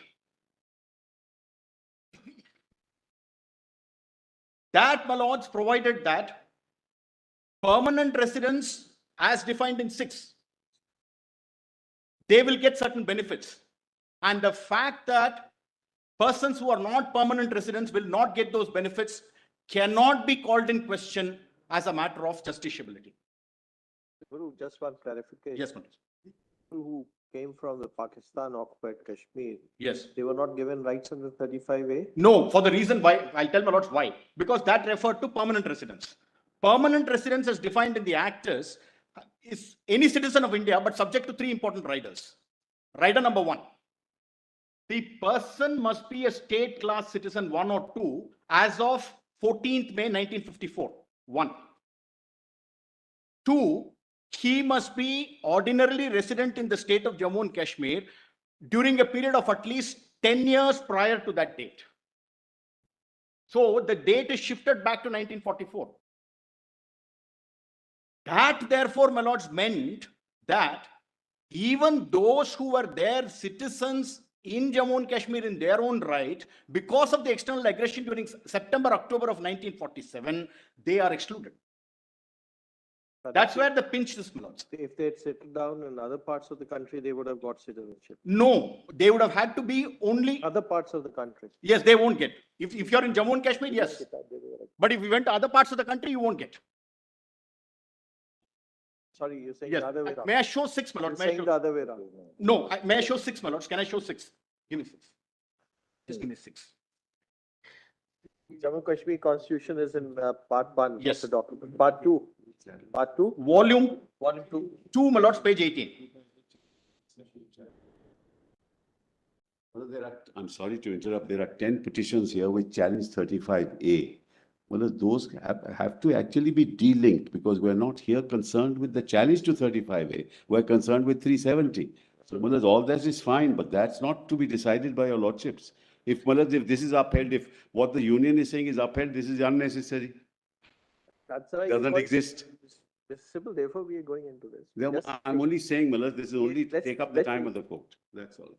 Every person, I'm at, my lords, volume 2, PDF page, my lords, 18. Every person, may I read it, my lords, is deemed to be a citizen of India under the provisions of the Constitution of India, shall be a permanent resident if on the 14th day of May 1954, he was a state subject of class 1 or of class 2, or having lawfully acquired immovable property in the state has been ordinarily resident in the state for not less than 10 years prior to that date. Any person who before the 14th day of 1954 was a state subject of so and so and who having migrated after 1st day of March 1947, this is an anomalous provision. I'll just show that, my lords. So the first part is 6.1. That talks about 2 dates, 1954 and 10 years prior to that. Second,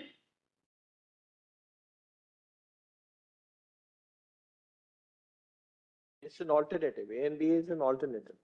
that's right. Or, that's right. That's right. But then in terms of actual application, they have always been applied together. All these are persons. They have been applied, treated as cumulative. Yes.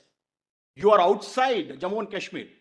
You don't get it. In fact, I've given in my application, my lords, the case of how 8,700 people and odd people left that place during that time, during partition. Today, my lords, after the promulgation of the impugned COs, at least 23,000 people have received domicile certificates. About 24,000 people. We have mentioned that in our submissions. So state subject of class 1 or clause 2 Yes. is defined in clause 3. Yes. Subsection 3. Yes. Namely, that refers you to 1927. So That's right. you're out there. Yes. You don't come in there. No. In fact, Clause 2. no, because by 47, by 44, what happens is this, my lords. They expect you to be holding property as of 1944. And even though I qualify, in fact, Let's say in POK, they're not governed by clause 3 of section 6? no, my lords, what will happen? They will be governed by clause 3. That's why I'm saying it is applied cumulatively. You should be a state citizen, state subject of class 1 or class 2, and you should have been holding. It says or. No, but cumulatively it's being applied where you should have held property as of 44. But then, Mr. No, all I'm saying is this. Mr. Kishore, I don't think 2 can be read as cumulative because it imposes a condition of owning a whole property. No, I follow. That owning property. No, I understand. But the fact of the matter is. It cannot be. The fact of the matter is, my lords, they were entitled, but they have not been provided. That's the actual position. Only thing is because under A and B, if you're not under A, if you're class A and class 2 citizen, then you have to go for 1927. 1927. get documents of 1927 will be very difficult for anybody. That's another aspect. Absolutely. I bow down to that. I Now bow in down to that. clause B, prior to that date refers to which day? 14th of May, 1954? Yes, that's right. 1954. That 14th of May, 1954. Yeah, for clause A, subsection 3 applies. That's right, There 27. is a 1927 order. Correct. For clause B, you have to own property and you must have been ordinary resident at least for 10 years prior to 14 May 1950. I vote on. And So that anybody date, from 14th of May 1944 onwards that's right. comes within the Should purview have of held property. And that 1954 date, my lords will recall, is the date of CO of 1954. That's also very odd because Yes. to say that you must own a property to get citizenship. Exactly. Now, one more thing, my lords, one more aspect, my lords. Please have a look at section. Yeah, that's right.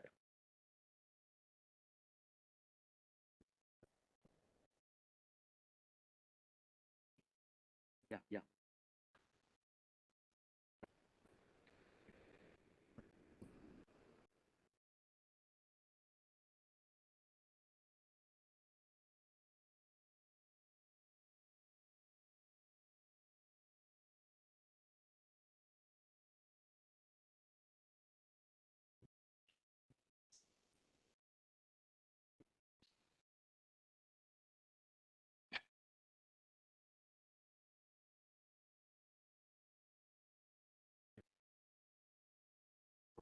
It's a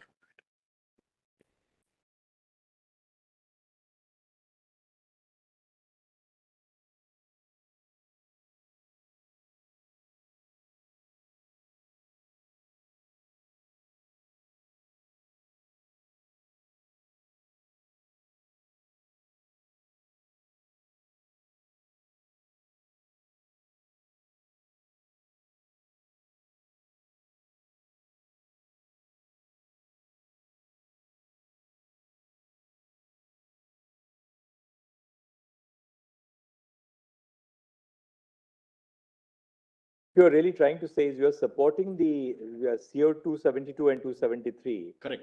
By pointing out the anomalies which would otherwise arise I as a bought result on- of Article I 35, bought on. Section The 6 and 35. I bought on the challenge, my lords, would really mean that they want to resurrect, amongst other things, this and 35A. That's the point. Of course, challenge to 35A has. It stands. But Kept aside. I bought on, my An lord. application to assist.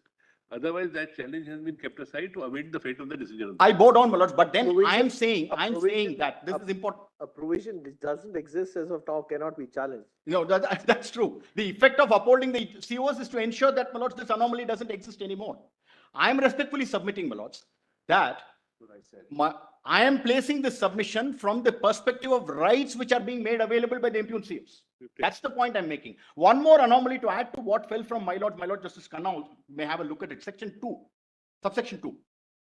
Any person who before the day of 1954 was a state subject of class 1 or class 2 and who having migrated after the 1st of March 1947 to the territory now included in Pakistan returns to the state under a permit for resettlement in the state of a permanent return issued by or under the authority of any law made by the state legislature shall on such return be permanent resident of the state. So you make an exception out of this by saying those persons who may have gone to Pakistan, if they come back, they'll get the benefit. Any persons also who was. Yeah. The anomaly is writ large.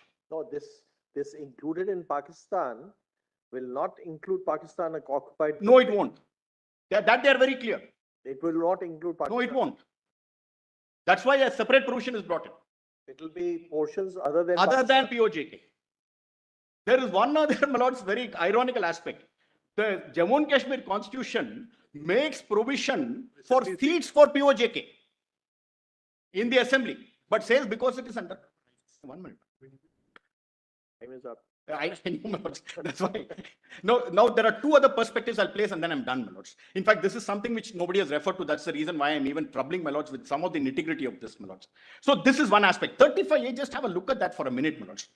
Now, because there's a striking parallel to 31B under the constitution. Koilo, please see the kind of dilution which took place in Koilo. Just have a look at 35A for a minute, my lords. This will be volume 1, PDF page 99.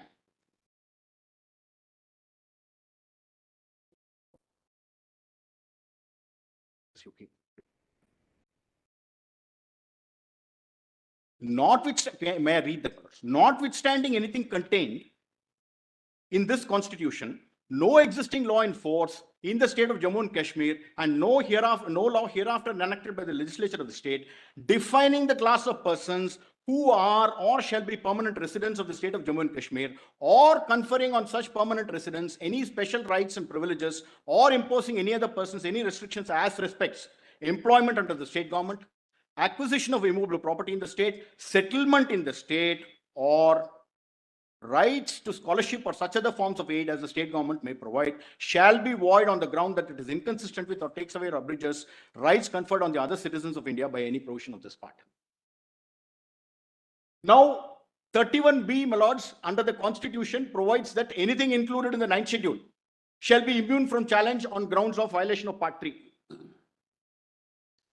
Guru, now I also note that in your written submissions, you have Yes. really highlighted, what was the anomalies and what has been restored now. Exactly. The rights perspective. That's right. I think let's go into the next. Three more things, my lords. I'll take only 3-4 minutes, my lords. Now, 31B in COILO, my lords, very extensively referred to the foundational value of the fundamental rights. Golden triangle of 14, 19, and 21. I've given all those paras in my submissions, my lords. In fact, I've given the extracts of all those paragraphs in COILO.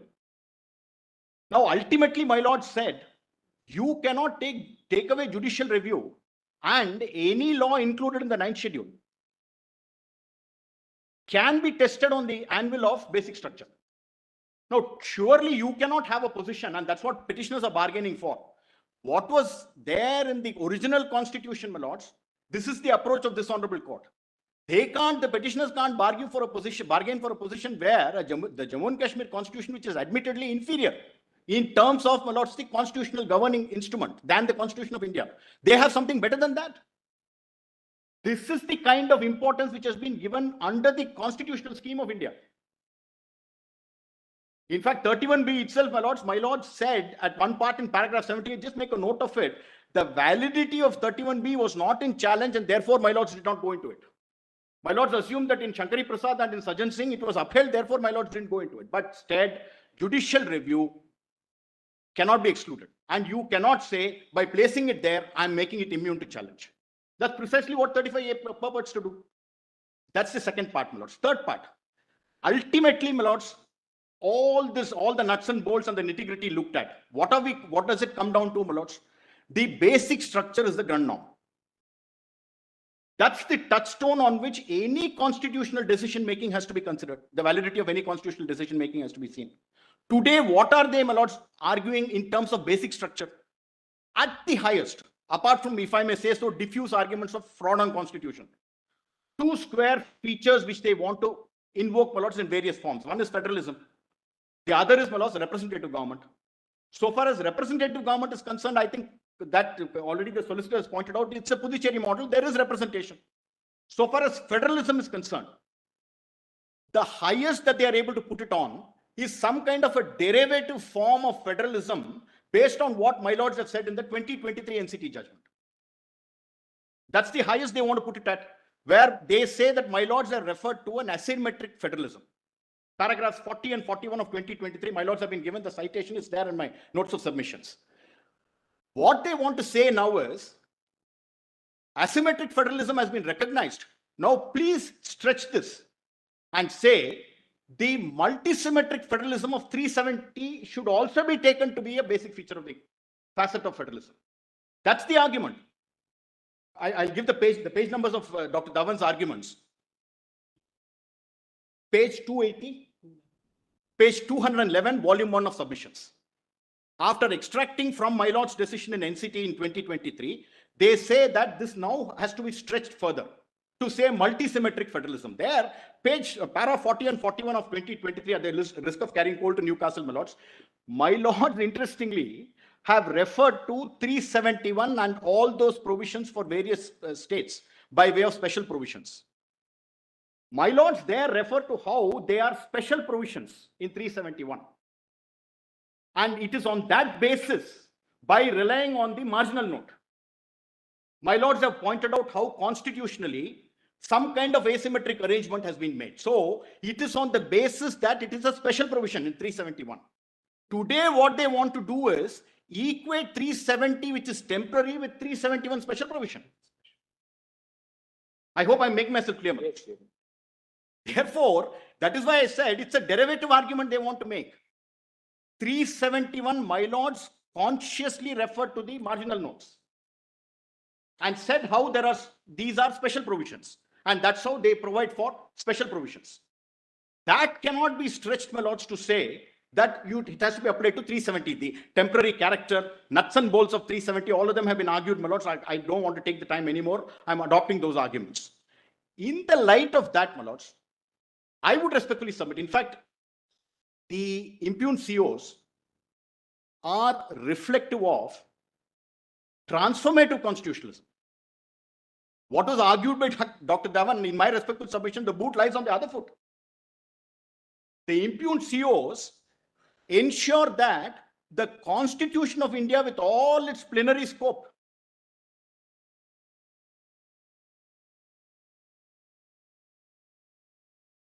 applies to the state.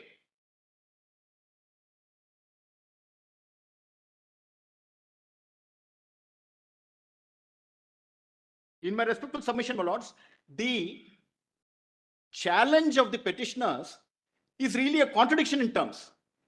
Because this is a case where the application of the Constitution of India, the plenary document, is sought to be challenged. The effect of the COs is to ensure that the entire Constitution applies to the state, with all Part 3 rights, with all the other provisions.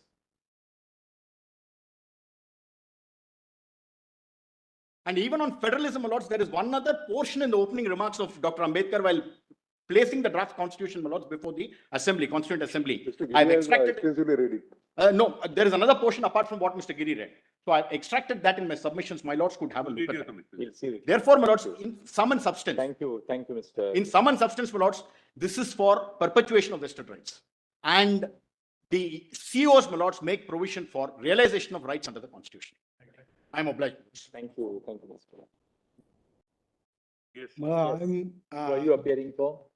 I am for the writ petitioner who had filed the writ petition in January 2018 against the effacement of all articles in respect of me in relation to Jammu and Kashmir. Part 3, effacement of Part 3, a core value from the Part 3. I challenged that before this court, and that has been tagged down.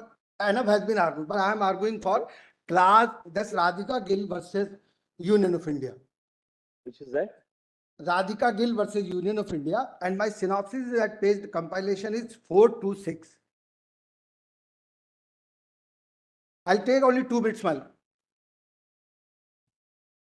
This Radhika Gill and the other person belongs to that class who are descendants to those persons who had been lifted from Gurdaspur to Jammu and Kashmir in 1957 to handle the sanitation problem which had arisen on account of the long strike in Jammu and Kashmir. So they were settled in the outskirts of Jammu and Kashmir, and my lord, that now has converted now with the passage of time. Those are the slums, no property rights, etc., no education rights, etc.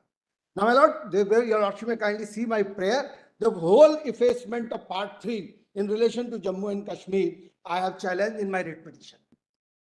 Your lordship may kindly see the Solicitor General referred to Article 14 effacement also. Your lordship may kindly see 35A, Clause A. What exactly it does? It does one thing, my lord, delegating the power to the state legislature to define the permanent resident and not challengeable. That's what, my lord, the delegation has been done to the state government, state legislature, my lord, in this class 1, your lordship, defining the class of permanent resident and delegating it to state legislature and not challengeable. So, my lord, your lordship have not allowed such a delegation to the state government so far as the Part 3 aspect is concerned. So that's what the solicitor said, that core value of Article 14 has also been taken away. And with the aid and assistance of this delegation, Section 6 was incorporated, and this is nothing but a homage to defined ancestry and none else.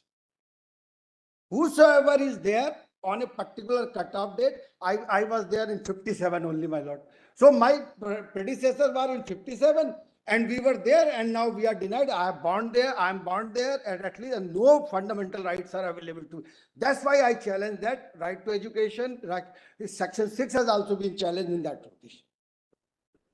Now, Your Lordship, I'm now, so far as my synopsis is concerned, paragraph 17 and subparagraphs have dealt with three aspects. One is the powers precedent are constant in nature.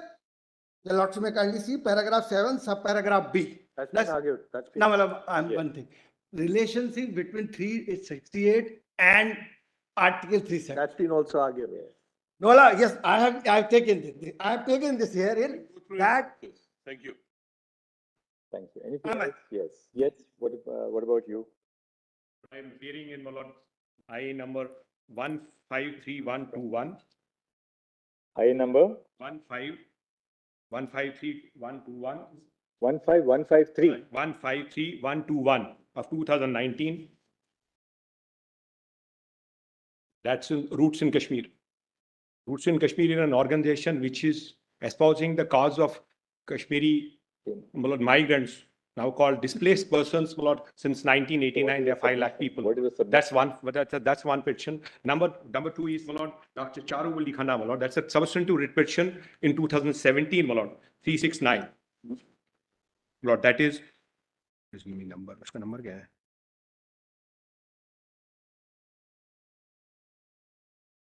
396 of 2017.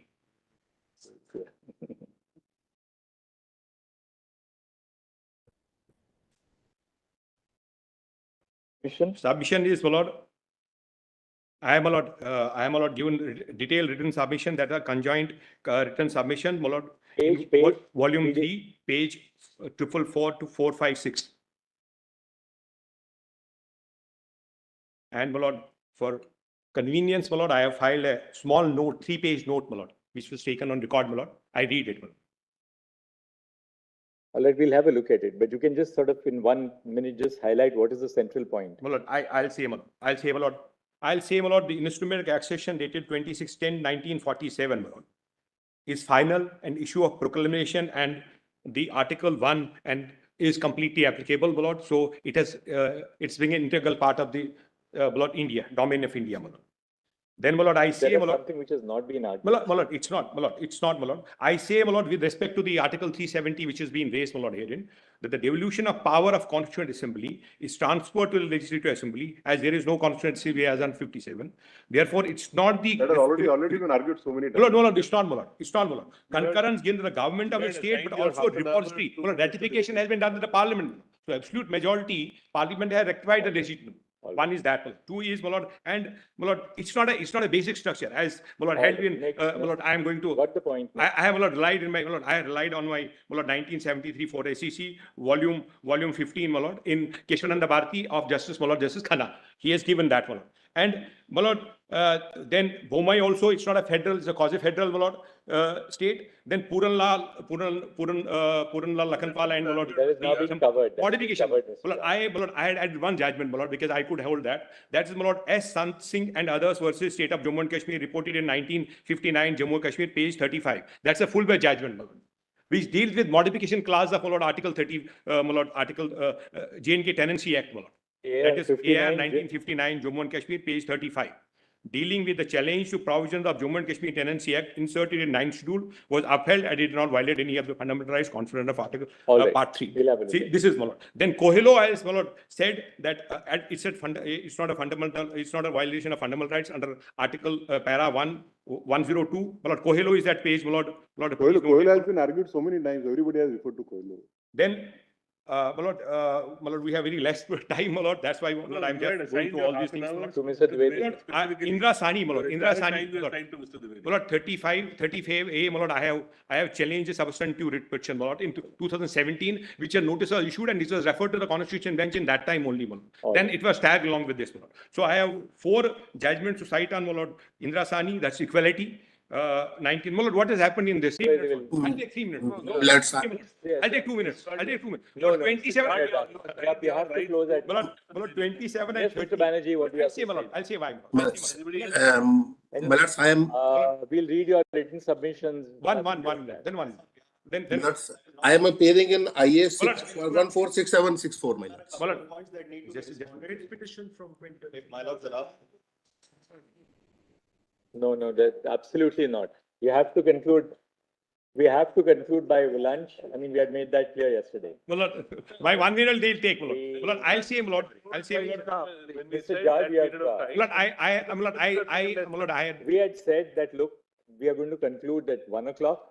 We had requested everybody to so structure their arguments that the others who follow have time. We are not going to cross 1 minute after 1 o'clock for yes, this my lord. I'll read the affidavit, my lord. I'll read the affidavit, my lord, which I mentioned in the morning, my lord. You can argue for the next 3 minutes, but you know what the consequences. We are rising at the stroke of lunch. My lord, I read. My lord, let me read the affidavit. See, this is not fair. You said This is I will give my filibustering. half an hour to Mr. Dwivedi. My lord, half an hour to me, my lord. I curtail my half. Mr. Judge, you Half an specifically hour. said Gave your half an hour to. My lord, can I read that I'm affidavit? giving my half an hour to Mr. Dwivedi. My lord, can I read my affidavit, my lord? No, we'll read it. What is Read it? it, my lord. We are rising at 1 o'clock. In my affidavit, my lord, I'm making only one submission, my lord. The Let element Mr. of Lone civic make a statement consciousness or must also affidavit apply that to legal arguments that he's a citizen of India and he doesn't, my lord, support terrorist states, my lord. Let him put an affidavit, my lord. Mr. Sibbal, learned counsel is here, my lord. All right, 1 second. Just 1 second now. Just 1 second. Please. Mr. Agarwal, what point do you want to make? Just formulate it. Come. My lord, affidavit, my lord. Diversity, the element of Dr. Chavan is. My lord, only one thing, my lord. Mr. Please, your time is over. President of the bar is Your here, my lord. time is- Jammu Kashmir president. My Your lord. time is over. My lord, I was appearing for Jammu and Kashmir High Court Bar Association. My lord, president of the bar is here, my lord. He wants to say something. That's all, my lord. I am curtailing my argument. We are in charge of whom we will hear. You are not in charge of who will follow you. My lord, I don't. Mr. Kanu Agarwal. Okay, that's, my lord, I leave it, my lord. Short pages that I have submitted. Federal diversity, my lords, Dr. Dhawan sought to rely on the judgment of R.C. Podial. If my lord sees, to my understanding, federal diversity in the Indian Constitution exists on a 2-dimensional plane. At the center would, as far as I understand, would be the classical states, would be the classical understanding of a state, the state which has fully governed by Schedule 7 and other provisions of the Constitution. To the right of it would be states which have limited special features, would be states like the limited features like Gujarat or Maharashtra, all taken through by Dr. Dhawan. Thereafter would be states which say fall under the 5th schedule and the 6th schedule, and some other states which have further special features. To the right end of it, perhaps, was the erstwhile Article 370. What the petitioners forget, my lords, is that there is a scale to the left of it as well. The scale to the left of it is the union territories with legislature, is the union territory of the GNCT of Delhi, and further, perhaps, pure and simple union territories. Therefore, federal diversity, my lords, it's undoubted that diversity is a constitutional fact, but not all constitutional facts can be elevated to the level of basic structure. When we adopt the identity test in terms of identification of basic structure, not all constitutional facts become basic structures. R.C. Podial was relied upon to further the argument that this diversity, a manifestation of which was Article 370, erstwhile Article 370, is a part of basic structure. Incidentally, my lords, para 128 was read in R.C. Podial. If my lord sees the last 3 lines of para 128, I think that those last 3 lines itself completely demolish the case of the petitioners on federal diversity, because those last 3 lines itself indicate that these provisions which were in consideration in R.C. Podial were for a limited transitional period. The word transitional has been used. Therefore, my lords, as far as the fact that federal diversity may be integral, it would not necessarily lead to it being a basic structure. The method and the methodology adopted by the union, whether under 368 or 373, has been fully taken care of. I don't wish to address it further. The second point is on, my lords, Constituent Assembly and the nature and the nomenclature of Constituent Assembly. Mr. Gopal Subramaniam specifically highlighted that there are no hierarchies. That was his submission, that there are no, at a normative level, that's an absolutely correct statement. There cannot be any hierarchies in Constituent Assembly. However, there are not many things that move on a normative level in Jammu and Kashmir. There are three facts in this regard that my lords need to see. There are two kinds of constituent power. One is original constituent power, and the other could be derivative constituent power. It was on this jurisprudential basis that Keshwanand Bharti was delivered and thereafter other judgments, which state that the original constituent power is always with the original constituent assembly, the plenary power. But derivative constituent power is something that is always with further legislatures, the parliament in this case. Therefore, the question that we need to interrogate is whether the Constituent Assembly of the Jammu and Kashmir Constituent Assembly had any original constituent power. The three facts, which according to me clearly point towards the fact that they had no original constituent power, were A, it was established under the proclamation of a Maharaja that had already signed an instrument of accession. Number two, yes, Chancellor.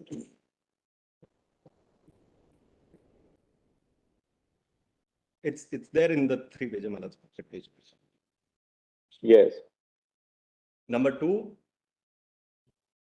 the Maharaja had already issued a proclamation dated 25/11/1949, recognizing the supremacy of the Indian Constitution. And number three, unequivocally, Article 1 was in force. So on the date in 1951, when the proclamation to establish the Constituent Assembly of Jammu and Kashmir was issued, the Maharaja, who was not a sovereign, could not have passed a better title than what he had. If he was not a sovereign, the Constituent Assembly of Jammu and Kashmir could never have been a sovereign Constituent Assembly, could never have established a sovereign constitution. The suggestion from the other side is that under 370 sub-article 3, they could have severed their ties with India at the time of dissolution of the Constituent Assembly. My lords, I submit that is an absolute impossibility as far as the Indian Constitution is concerned, because Article 1 would have applied to them irrespective of the nature of Article 370. Which is the page of your written submission? In the That's page 2. No, in the volume 3? My lords, that is not there in volume 3. I can those. My lords, if my lords allow, please.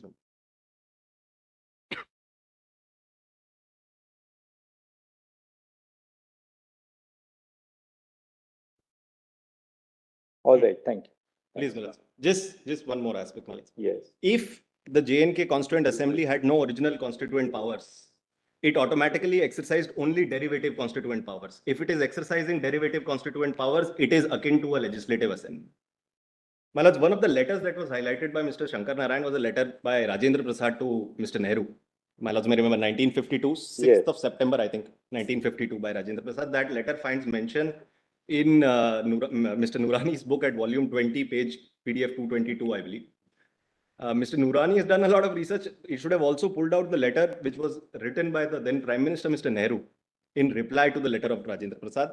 Mr. Nehru wrote a letter dated 7/11/1952 to Mr. Rajendra Prasad on a host of issues, after Mr. Rajendra Prasad had also written a letter to the then Home Minister K.M. Munshi.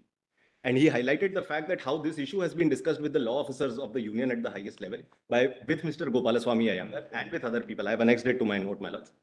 And therefore requested the president, requested being the word, requested the president to consider passing the CO. That was on 7th of November 1952. Within 8 days, my lords, the learned president passed the CO 44, which was 15/11/1952 under 373, thereby changing Maharaja to Sadar Riyasat. Therefore, my lords, I think the SG had also pointed it out that actions speak louder than words. That is all that I Yes, Mr. Vikram. Well, I'll just make a small submission. Well, everything is, my submission is this. My lords have seen the original constitution. The original constitution. Biju, move towards the center. Yes. Well, the original constitution, there were transitional and temporary provisions. It wasn't, the special provision was subsequently added as an amendment at a later point of time. So the original constitution in this chapter was as to temporary and transitional provisions. So the very fact that this is taken to be a transitional and temporary provision means that this is the entire objective of the original part. Subsequently, a large part of it, my lords will recall, has from 75 to 91 have now been amended out. So the original intention of including 370 in that chapter, and it was in the genus of that, this was a transitional provision. And my lords will see 391 and 392, there were presidential powers which were given to make amendment. Thank you, Mr. Banerjee. My only submission is this was permissible to This has been follow. already argued, Mr. Banerjee. Thank you, Mr. Banerjee. Now, Ms. Pathak, come along, come forward. 1 second. We'll call out. We are calling out people. Don't jump the gun. Yes. 1 minute, my lords. 1 second, Biju. Yes, I'm sorry. Yes, Ms. Dave. What do you want to?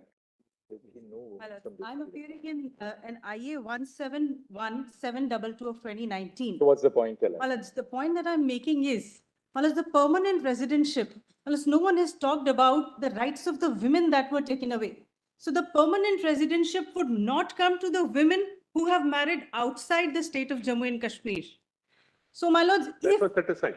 That was ultimately constitutionally. yes, my lords, state of J&K versus, my lords, Dr. Sushila Sahani 2002 judgment. In fact, the full bench of the Jammu Kashmir High Court held that they will have permanent residentship even if they marry outside. But the state then, my lords, the learned AG there made a statement that they will not get, in fact, my lords, the right to employment, right to scholarship, as well as the right to hold immovable property was taken away if you marry to a person who is outside the state of Jammu and Kashmir. Thank you. Well, Mr. it's my written Biju? submissions. Yes, we'll take. I have. What is your page of the written submissions? I'll give it to the learned court master, my lords. We had submitted to the nodal council. All right. 2 pages only, my lord. Volume 3, right? Yes, my lords. There's one, Yes, Biju. my lords. We have got these rights now after 2019. Can a writ petition filed under 32 take away fundamental rights given to the other citizens of the country, my lords? Is my respectful submission. I'm obliged, my lords. Yes, Biju. I'm appearing for my client who is a retired major. He dedicated his substantial time in the area in question, which is J&K. And my lords, my IAS 171000 of 2019 petition civil number 1082 of 2019, my lords. Kindly note this because my. Biju, just make a point now. Yes, my lords.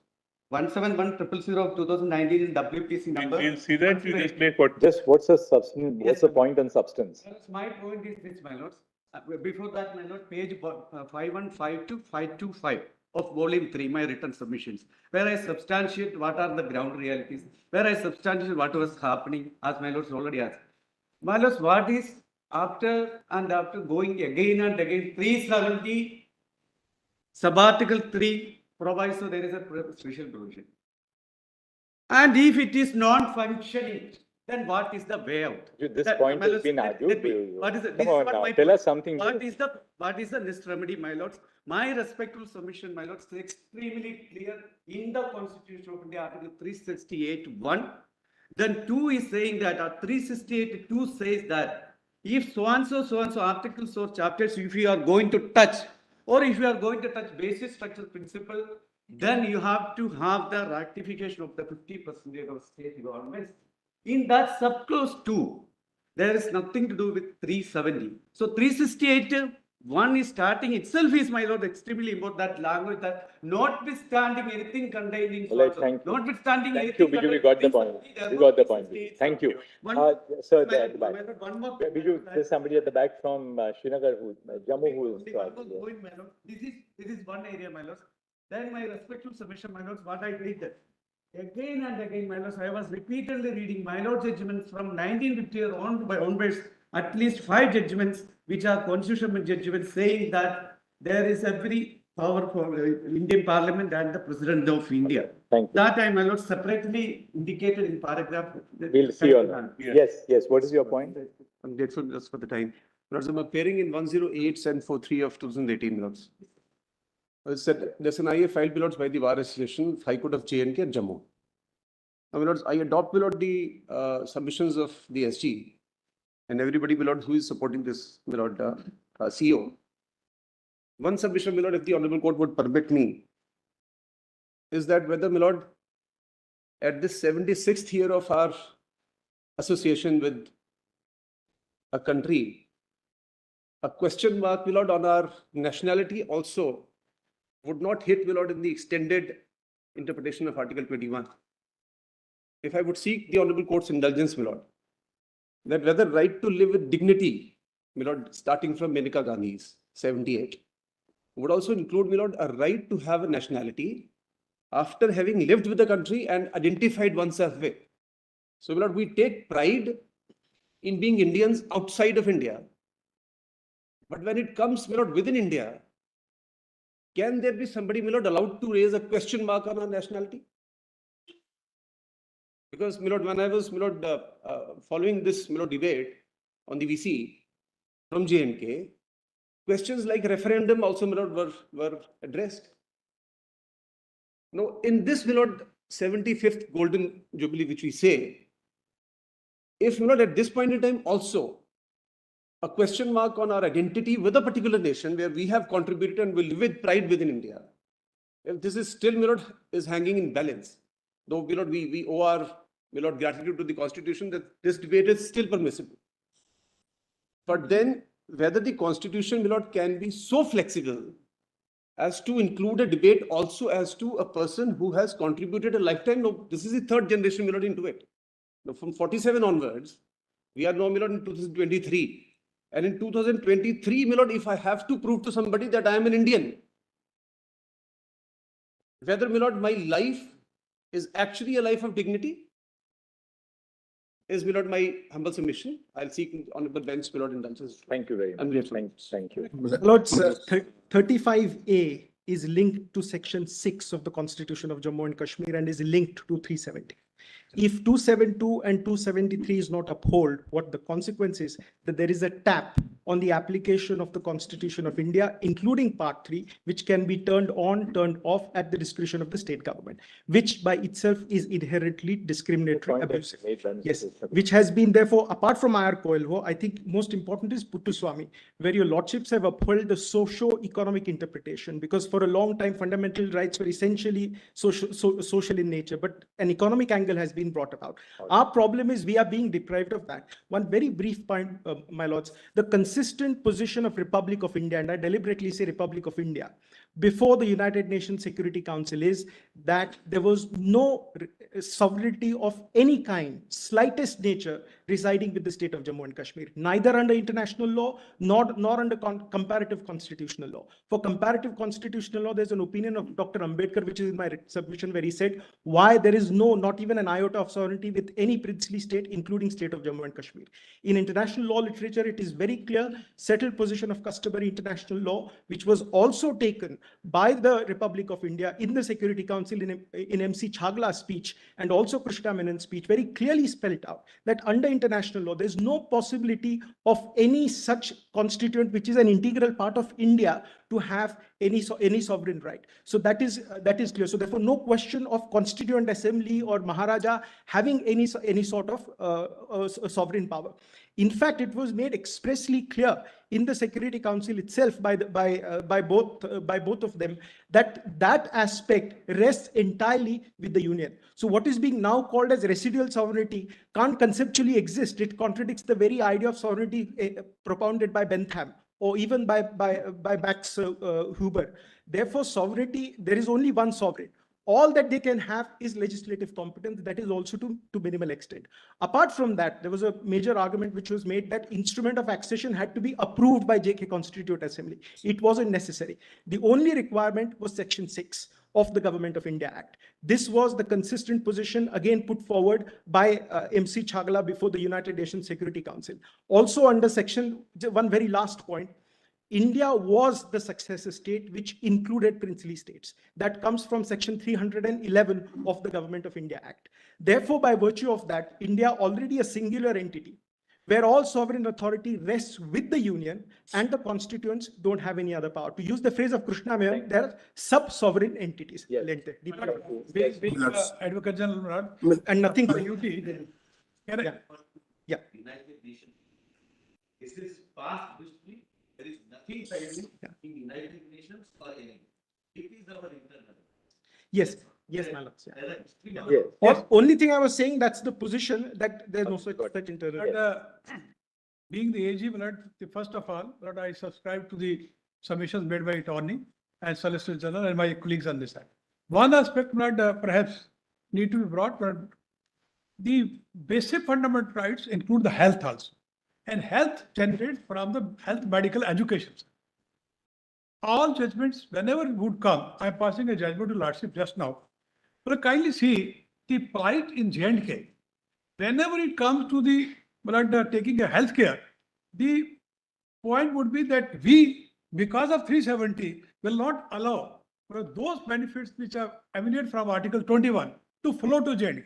Now I'm passing to judgment of this Honorable Court.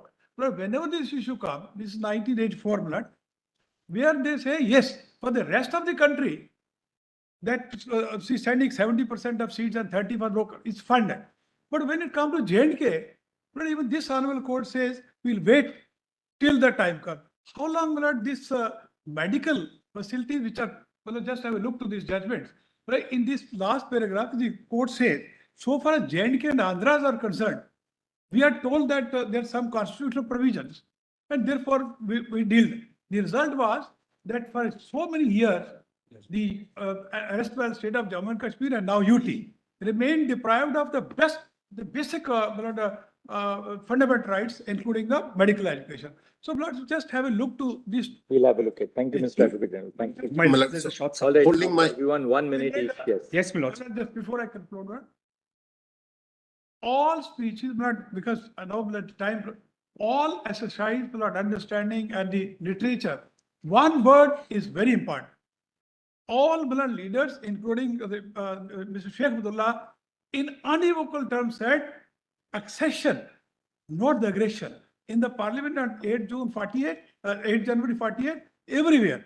No blood, even at this stage of 75 years, yet we have to define our relationship with it. But as Article 371, Part D, Part 3, they were discussed so. In all cases, we are the integral part of this great nation, Union of India. All arguments to the contrary are too late in the day when the Constitution of India had all its place, and now it is only academic, otherwise we are a part of that. I'm grateful. Thank you, Mr. Lord, the short submission. This amendment A cannot be seen as a silo in light of the larger transformative nature of a constitution. 3 bullet points that come in it. The violation of rights of those who are persecuted is so extensive, my lords, that it has been recognized as a grave human right violation in 2019. A violation, my lords, which is considered an international crime in international law, therefore attracts customary international law and is jus cogens norm. So therefore, my lords, when such an acknowledgement does come in, really a case for restorative and transitional justice does arise. So clearly, my lords, those who have been persecuted and they want to go home, it will have to happen that security is ascertained and restorative and transitional justice does arise. So fact-finding missions, truth commissions, transitional commissions, therefore become the norm. Unless and until, my lords, an amendment of this nature does not come in, that takes away the conditions of oppressions that were there and that ensured that they were not only persecuted but had an exodus in 89 and 90 is not taken away, this higher feature cannot really be attained, my lords. So therefore, my lords, I submit that this has to be seen holistically. And attributing of responsibility. You can put it in your note. It's in your note. Now, I limit my intervention on just 2 aspects, my lords.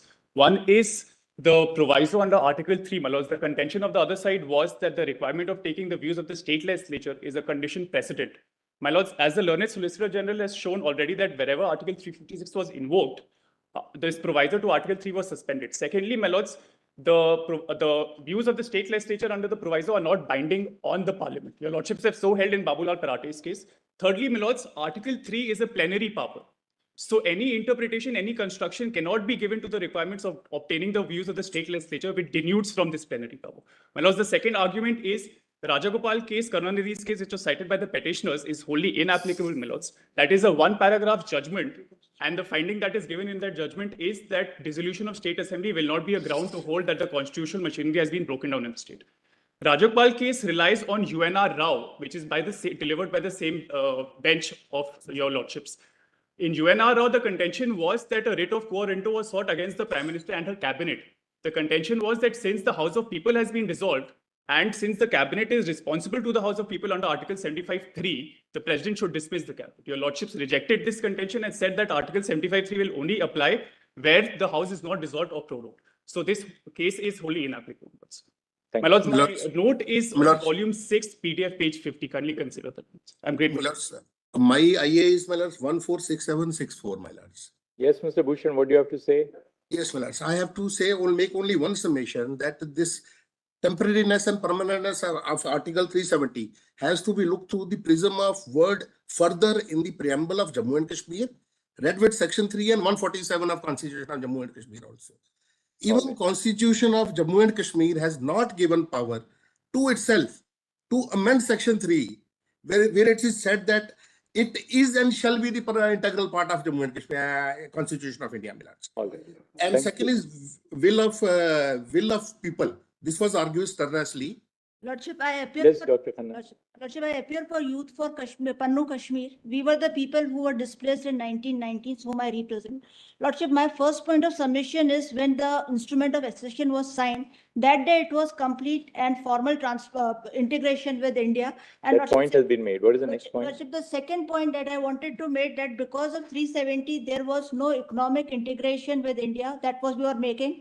And the other point I wanted to make was regarding the women's right, which Ms. Pathak has made. Pathak has already. And Lordship, the final point I want to make it till 2016, even transfer petitions could not be filed in this court under the regular provisions. We have to approach under 32 or in the other provisions. Thank you. Yes, yes, sir. What do you have to say? 19618, my lord. In my matter, my lord, no counter, no students has yet been filed, my lord.